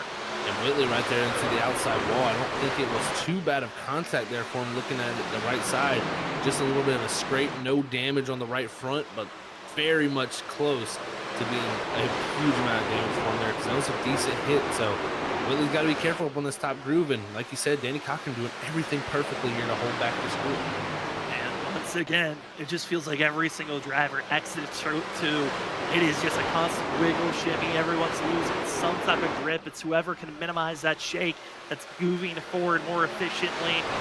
As John Forbes, Mark Whitley, they're going to be two by two behind them. 3 wide. Trent Jump no longer going to be patient. He gets on the apron, taps Kyle Rochelle. Rochelle's drifting that 21, and what a save by Rochelle. Oh no, tap by Jump and into the outside wall. And that is calamity for the 2 drivers, but we continue to stay green. They weren't sideways enough with oncoming traffic. We stay green up front, 16 laps to go, and a huge loss of time for Kyle Rochelle. Huge loss of time. And here it is, Forbes trying to get back that 3rd spot from Whitley. May have the tires falling off from the 77, and it looks like they have here, as the 11 has made the clear pass now back up to the 3rd spot, but he's loose off of 2. This is going to open the door for the 77. Huge loss of time, but able to continue to run forward. They're going to stay equal distance at the entry of turn 3. And GT Rosari, that's a huge loss of time for Kyle Rochelle to fall away back to 13th place. In the big winner of that major slide, Ryan Ferraro. Oh no, the wrecking. It's Nick Kyle Crawford. Nick Crawford's blown engine. And that was contact between him and Kyle Rochelle. So that right there, huge moment, Sam. And Kyle Rochelle and Nick Crawford, the championship curse, Zach, might have come to fruition, because Nick Crawford could not afford to have that type of a wreck. Even with the bonus points he had grabbed, this puts him in a questionable position for the rest of this race. Blown engine, he will not be able to get back out on track. This is what brings out our most recent yellow. And this is it right here, like you said. I mean, Rochelle very tight on the door. Crawford not all the way on the white line, but the 21 definitely not giving much room there. And just the 74 is just going to unfortunately get up into the 24 there, or the 21, I'm sorry, and going to shove him across the nose. And that's just head-on collision, and engine done, race done. And we're going to hop on board with Kyle Rochelle, get a sense of what it was like. Again, when we talk about pinching, it's not giving space. Usually when you enter this, that black seam, drivers are around that spot to give just enough space if the driver on the inside gets loose like that. There was no space given. So due to the fact that Nick Crawford not able to run a perfect line on old tires, both drivers involved with this one, heavy contact. Nick Crawford with the required damage, but Kyle Rochelle just gets pinched in the wall. Slight damage for the 21. He'll continue to run. But our past last season champion, now his fate is on the line of the drivers that are out on track. That it really is. It's going to matter now what kind of points are generated out on track now. So if you're Nick Crawford, you don't know what's going to happen personally for him. He's just got to hope for drivers to have issues that are around him and below him in points. So, I mean, Rochelle is one of them. And looks like Rochelle will, kind of benefit from this, because his truck's actually somewhat decent from this. Yeah, he came into pit road, got 4 tires and fuel, and and it doesn't look like he's dealing any damage at all. It was just a loss of momentum. The right side, though, is heavily scraped. There is some front right side damage, but when you look at the fact of being caught up in 2 messes there, and he only has right side scraped up damage, some slight front end damage, and it's not required, massive pickup for the 21 that still keeps him in a fight to stay in a chance to run for a championship and move on to the next round. Danny Cochran, Ollie Fonseca, John Forbes, I'm curious on how they're feeling, because this late of a caution was perfect for the field, because now they can come into pit road, get 4 tires and fuel, and it nullifies that of Mark Whitley's chance to have that extra set to work with later here in the race. That it does nullify that, Sam, and this is this is setting up for an interesting finish. We're gonna have a short run to the end, and oh man, we've seen these drivers push hard, but it's usually took about 20 to 25 laps for us to really get that good side-by-side racing going on. But the one thing that's going to be powerful right here more than anything is that draft. And I mean, preferably, you know, you would like to be out front a lot of times with the clean air, but I think John Forbes might be in the best position here. That 3rd position, just through some testing this week from a few drivers, I heard that 3rd position in the starts is amazing to have. We'll see if Forbes can take advantage of that. Can he take that advantage or not? Look at the rest of the field, drivers that are low in the point standings. That of seen Tyler Dangler, Ryan Bird, those are the 2 drivers that needed a massive day for themselves. They were not able to really have that day that's necessary, as I would say both of them, Zach, kind of in a must-win scenario, you could say, because of the fact of Kyle Rochelle, Logan Brinke still out on track. But because Ryan Ferraro, on the other hand, and GT has already been having good days, 21 and the 29 still in very precarious spots. If they are not able to move up and get top 10 finishes for Kyle Rochelle or Logan Brinke, they both could be on the cut line with the way that GT Rosari's running and the bonus points that Ryan Ferraro grabbed. That too, and he's got to also just factor in these stage points, like you said, with Ryan Ferraro there, but also Nick Crawford. How is that going to play out with his stage points? It's going to be close. When you get down to when the points get added in, we're going to have maybe some tiebreakers to have, and that's always the most nerve-wracking feeling, known as a driver, just what your fate is. Till then, everybody's going to be worried about it unless you go out there and get the victory, or your name is Joshua Kanata. So let's see how this restart shakes out. 2 teammates leading the way.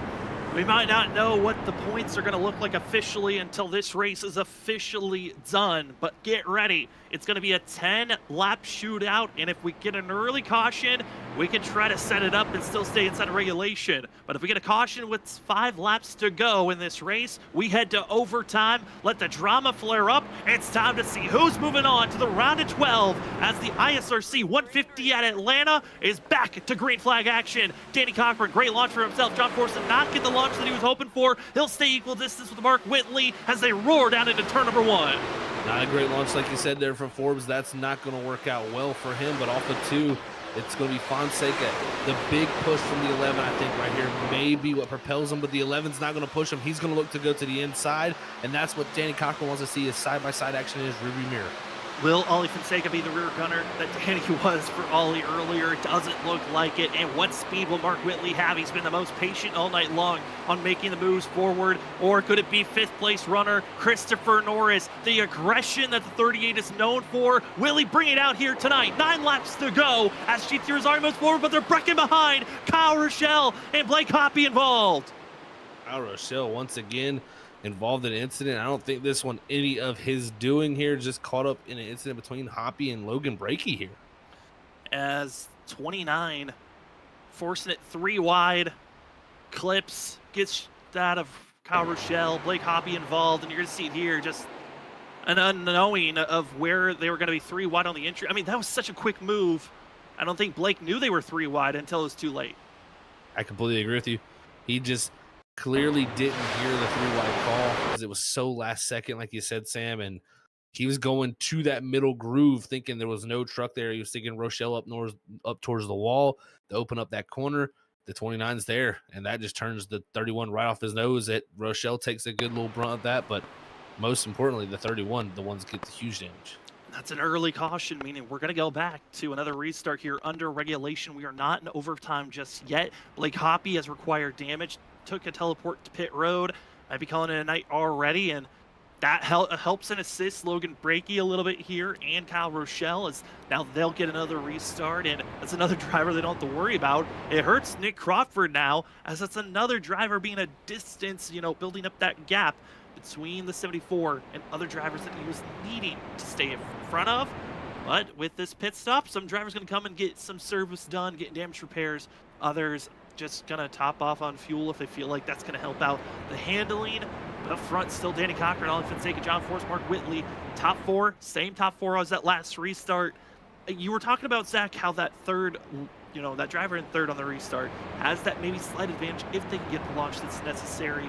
What does John Forbes need to do here on this restart if he's going to utilize that advantage?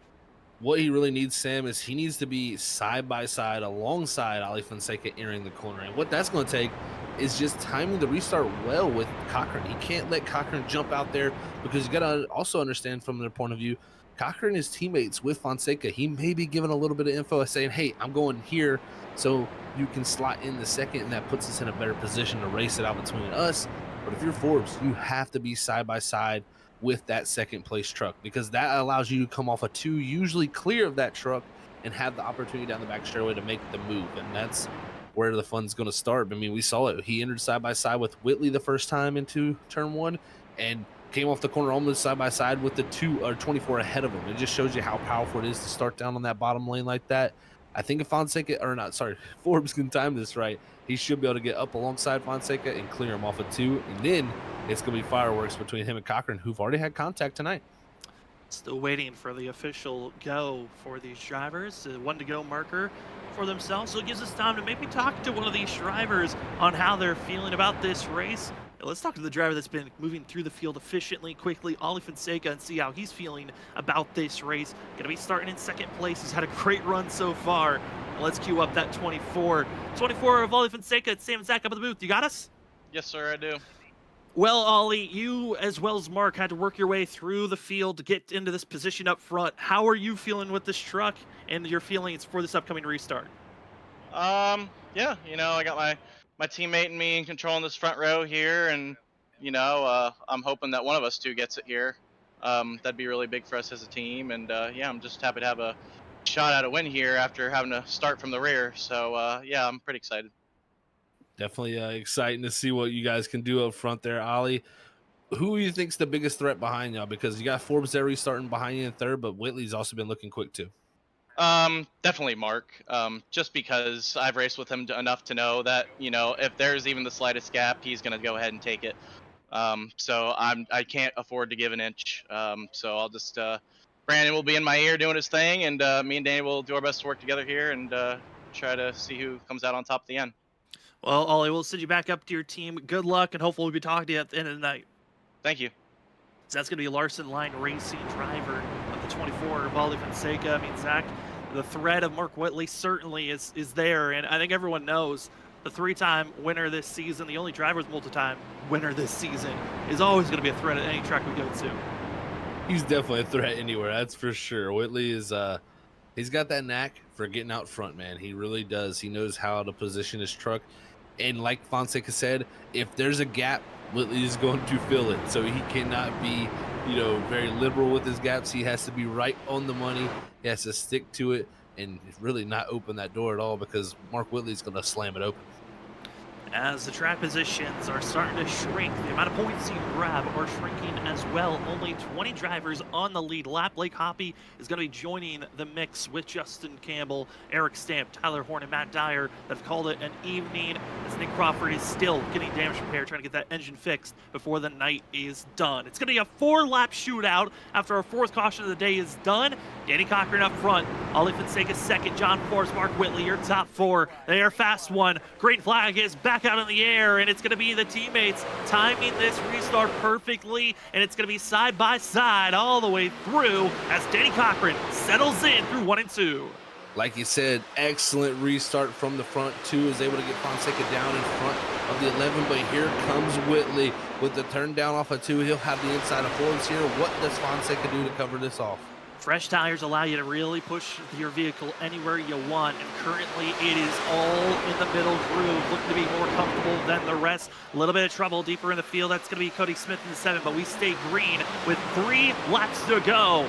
It's Danny Cochran trying to get himself in the victory lane, or will it be only for the sake of Mark Whitley aiming for win number 4? As the field up front, it's all purple for our top 8 on who's going to move on to the next round of the playoffs.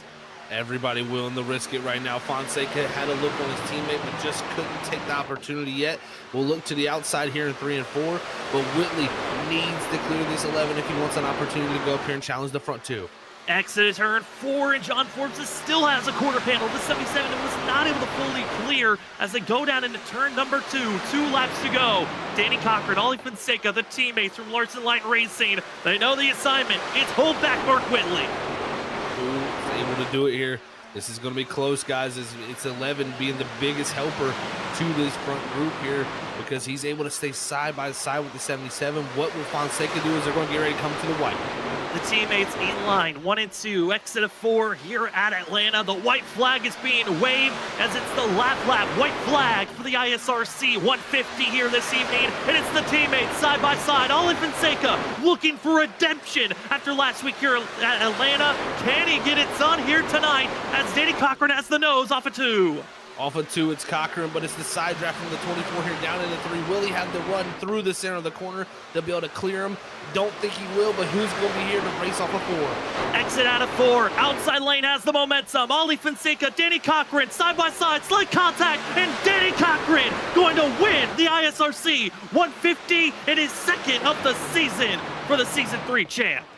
What a finish, door banging all the way down to the end. And I think Cochran did that right. Give the bottom to your teammate, make him have to work for it. And that's what he did, is Danny Cochran gonna win and give himself a 2nd victory of the season and maybe the momentum to go get that 2nd championship. And now it's time for the calculators to get out who finishes where, who's in, who's out. Only things that we know for sure and solidified is Danny Cochran is good to move on to the playoffs. Ollie Fonseca, where he finished, is 100% good to move on to the playoffs. And Joshua Kanata, after his win, also going to be moving on to the next round. Who will be taking those last spots? We'll find out here as the 2 gets to have some fun burning it down. We will step aside. When we come back, we'll talk to our top 3, Danny Cochran, Ollie Fonseca, John Forbes, and a spotlight driver after this.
Welcome back, ladies and gentlemen, to the Freaky Fast Broadcasting post-race show of the ISRC Larry Art Productions Truck Series. Tonight was the last race of the round of 16 to see who was moving on to the round of 12 and continue their journey for the playoffs. Well, tonight, after a very interesting evening of drivers going up and down through the field, one of the drivers that had to make some big moves tonight, Danny Cochran, finds himself in victory lane, becoming the second driver this season to be a multi-time winner. Congratulations, as we're in victory lane. Danny, you are a two-time winner this season, locked into the next round.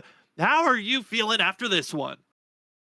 Pretty relieved, man. Considering I entered it on the cut line, I was, I wasn't like super nervous about missing it because I was like, I'm pretty good at Atlanta, whatever. I can run decent here. I think I got a top 5 truck, but yeah, it feels pretty great, man. This is the first oval win I've had in 2 seasons, so it's good to finally get another one. That it is, Danny. Congrats on it, buddy. Good to see that battle coming down to the end between you and your teammate Ali. Take us through that because he got to the inside. Was that the position you wanted to be, though, on that outside groove like that? Oh, for sure. The only way you could pass on that long was just throwing in a slider and hoping it stuck. You could see that a couple of times during the race with me and John. His didn't stick, and then I threw another one that probably shouldn't have stuck. He let me have it. The first couple laps after you restart, the bottom line is good, but with how strong the draft is, if you let them get there and get to your outside, you're getting past. The only way to maintain a position is just run the high line and run that momentum. If tires aren't going to be an issue over the last, 6, 7 laps, then, you just got to keep your momentum up. Danny, talking about momentum, with this win, you're not going to be carrying a lot of it going into the next round. The next round, though, it doesn't look like it gets any easier as we're going to Road America, then Martinsville. How are you feeling with now being a 2-time winner? You know you can get it done. Like you just said, most of your wins haven't been at the oval. It's been at the road courses. We're now heading to a road course. What is that confidence level into the round of 12? Yeah, I think we can definitely set up for a nice round here. It's pretty comfortable going into Road America. I think it's going to be one of those nights where as long as you hit your marks, I'm not going to try and over-drive the car going for a win, pulling any moves in desperation.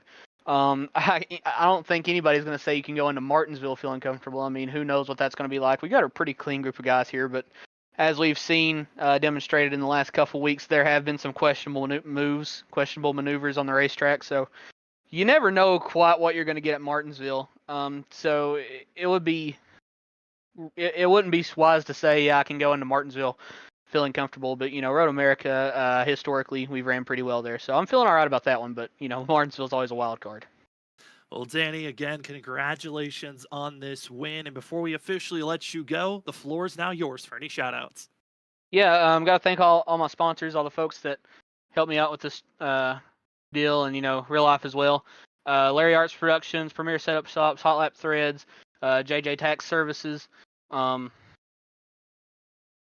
Mexican Restaurants, Race Car Graveyard, all those guys that helped me pursue a career in racing, virtual racing, whatever it may be.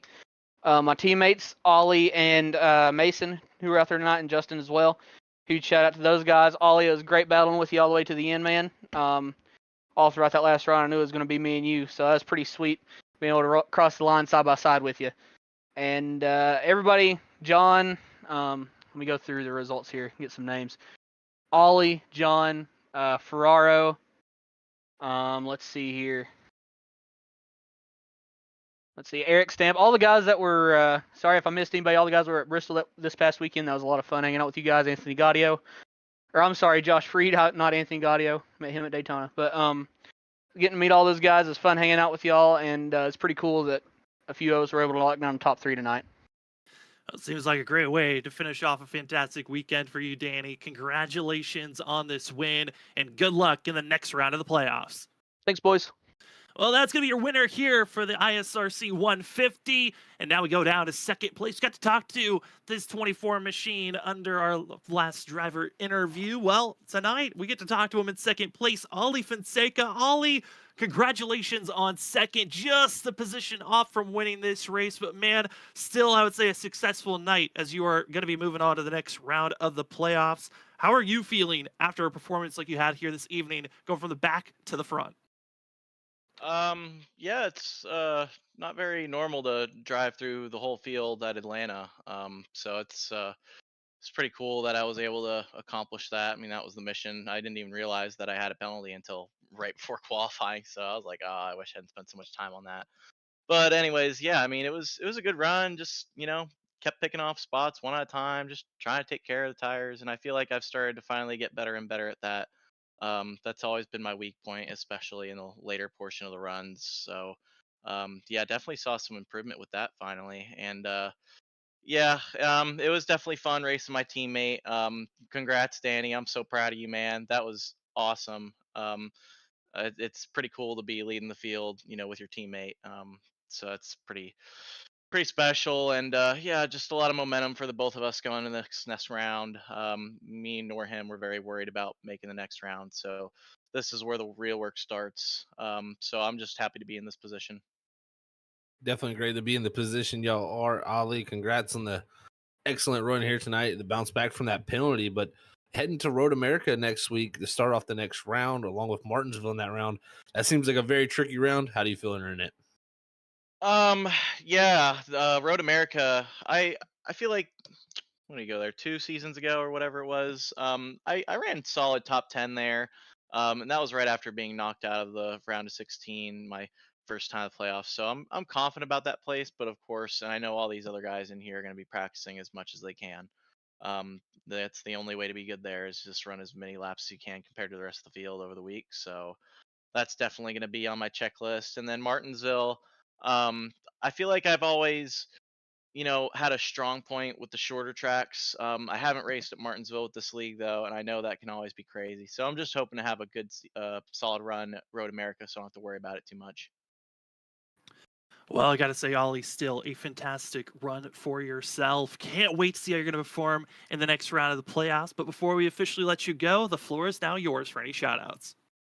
Yeah, just again, awesome job, Danny. So proud of you, man. We're in the round of 12, brother, so that's pretty cool.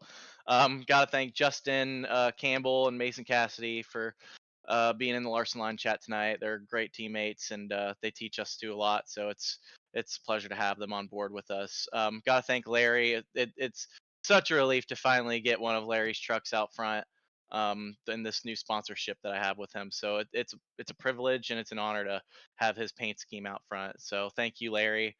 Thank my friends, family, parents, everyone who was watching. I appreciate it. We're gonna keep on making our way through these playoffs and see if we can do one spot better than last season. And of course, you guys for putting on these broadcasts every week. I appreciate it.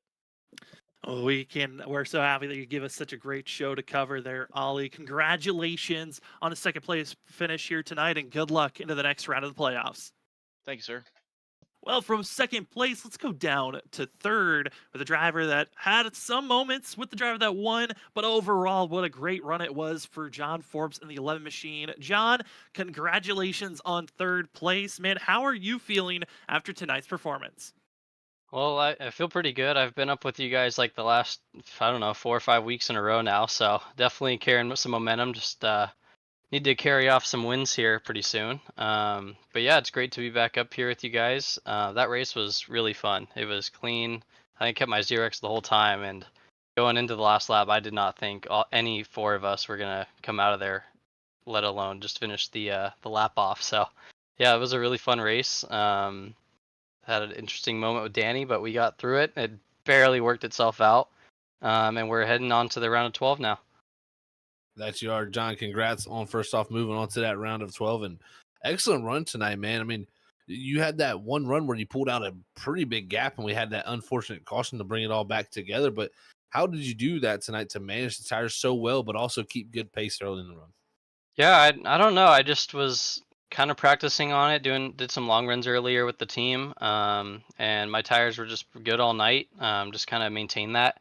And once I got that sniff of the lead, I was just gone. I don't know.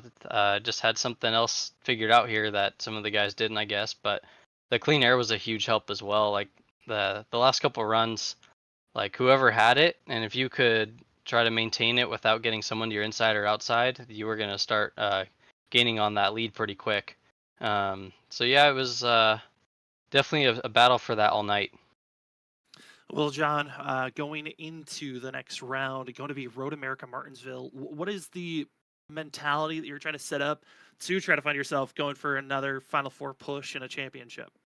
Well, Martinsville is gonna be the scary one, for sure. So I think all of us just like it's just our mindset that we need to get through Road America clean because if you go into Martinsville in a must win or a bad situation, that's not where you want to put yourself. So definitely gonna do some work on the road courses. I always end up like a bottom of the top 10, so definitely I think we're gonna need a better run than that next week because there's some pretty fast guys in here on those tracks. So yeah, I just need to set myself up pretty good with a really good run next week, and then I just don't want to have too much to worry about for Martinsville. Just like maybe like a top 20 to finish and get to the next round would be great. So it's gonna require a really good run next week. Sounds like a solid run and idea to go with there, John. Congratulations on third. Before I officially let you go, the floor is now yours for any shout-outs. Yeah, I just want to thank my brother for the awesome paint again tonight. All the friends and family watching, and for you guys putting this on. Can't wait to go back and watch it later. Well, that is going to be the 11 machine of John Forbes coming away with third place finish. Congratulations on your run and good luck into the next round of the playoffs. Thank you guys. Well, from the happy and the joy of our top three finishers, we fall down to fifth to talk to GT Irizarry with a great run that he had. GT, it's Sam and Zach up in the booth. Congratulations on fifth. Man, how are you feeling after tonight's run and performance? Man, that was exciting. I mean, this is a track I was looking forward to coming to. I knew if we had any place to be good, it was going to be here, and it showed. But man, we had one hell of an interesting start of this race. Man, we got pushed to the back, and then we got put into the wall, almost a wreck. I mean, that was crazy. It definitely was, GT, man. Congrats on the bounce back up to that fifth position. I mean, how tough was the pass out tonight? We've seen that drivers were having a tough time making passes on the bottom because that top side just looked strong enough to be able to hold somebody off. Yeah, 10-4 on that. We were actually just talking up there in the lounge. That one long run before we were hoping it would go to the checkers there. I strongly feel like Whitley and myself were faster than the other three that were up there, and I feel like I was actually faster than Whitley because I was just chilling, letting him try to go through there and open a hole. But yeah, if it would have stayed green to the end, that certainly would have been interesting. The passing was very, very hard.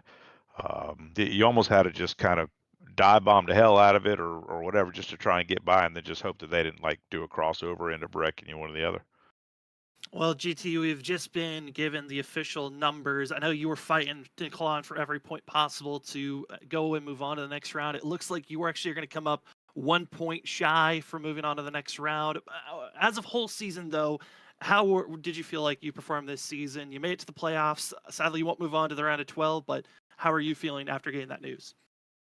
It sucks. I mean, we've got caught up in a lot of stuff that we had no doing of, and that's just that's part of it. It's the sucky part of it.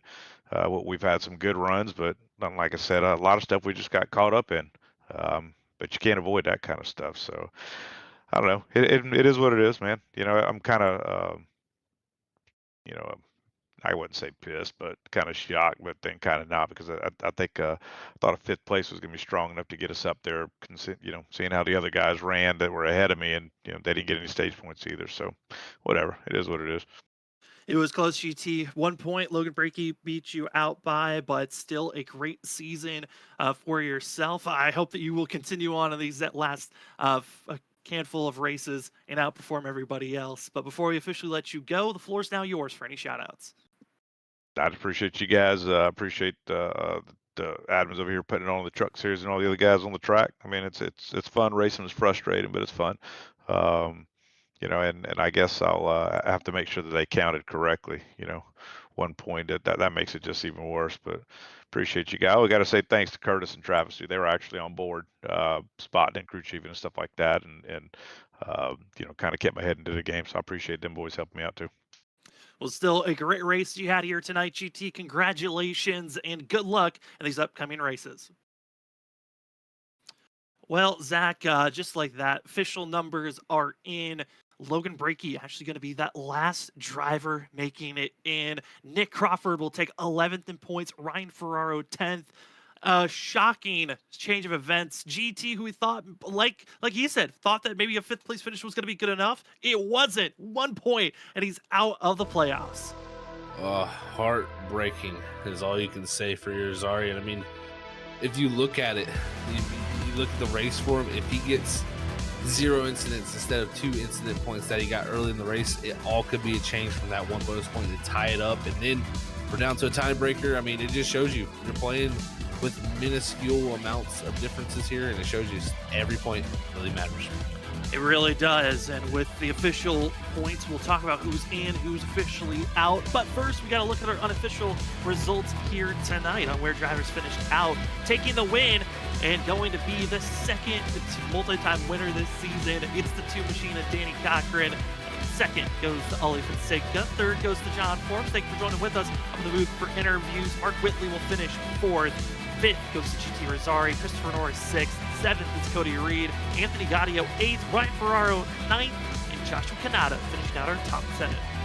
And as you look through the rest of the order, you're going to see some tough nights all around, but it's going to be Logan Brakey in 14th. That one position there over his teammate at Trenton Jump could have been the difference right there in the final laps of this race. That is crazy to say, but that is how it comes down when you get into these playoffs. Sometimes you look at guys like Kyle Rochelle back in 20th. He's going to fall out up from above the cut line to out under the cup line after a tough night for him. Nick Crawford just going to get in by the hair of his chin. Only 2 points back in 22nd. It just shows you it goes a slight different way for a few of these guys. We have a few different guys in and a few different guys out. It's just wild. You look at those drivers that are in or out, but we do have the number. 12 drivers were able to continue on in the playoffs. Those 12 being Ollie Fonseca after winning, going to be with the most points out of anyone throughout this playoff run. Then with going to be getting the wins is Danny Cochran and Joshua Kanata, with Kanata winning last week, Danny Cochran winning here tonight. John Forbes going to be having a massive points day that allows him to move on to the next round. Christopher Norris as well going to be 5th in points. 6th is Mark Whitley. 7th is Malik Kuntz, who continues on his playoff push.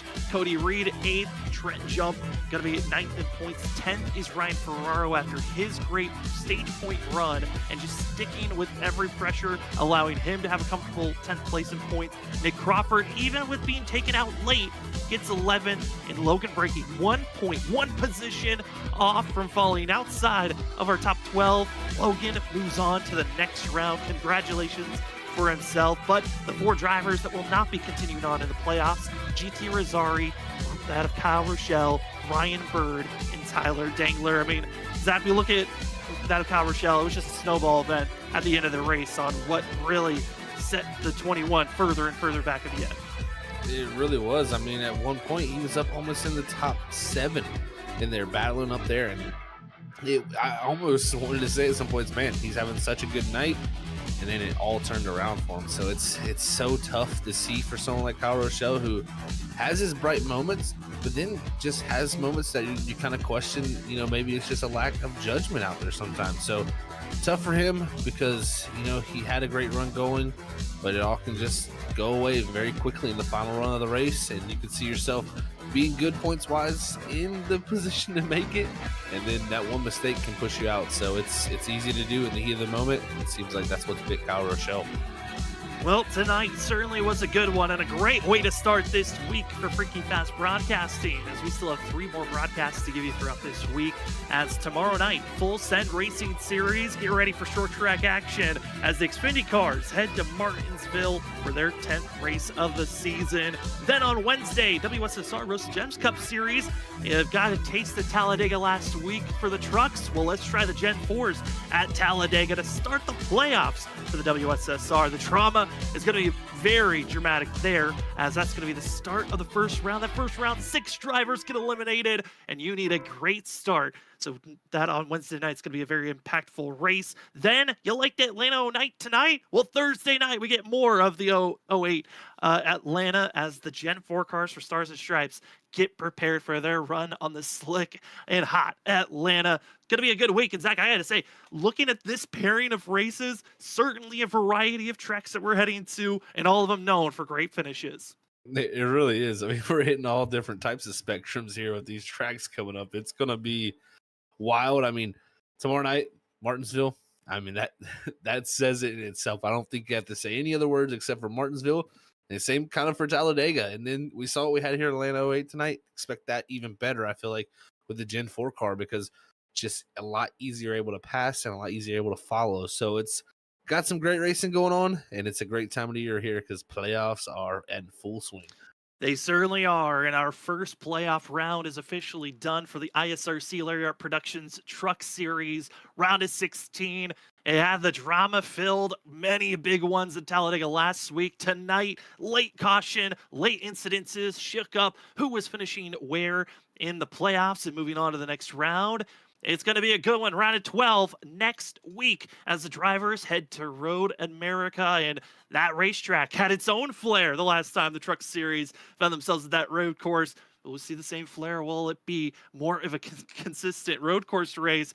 You'll have to find out next week. But for tonight, thank you for joining with us. Danny Cochran becoming the second driver to have multiple wins this season, joining Mark Whitley. Whitley S3, Danny S2. The rest of the drivers that have won only have one. But how will the next round finish up? We'll have to find out.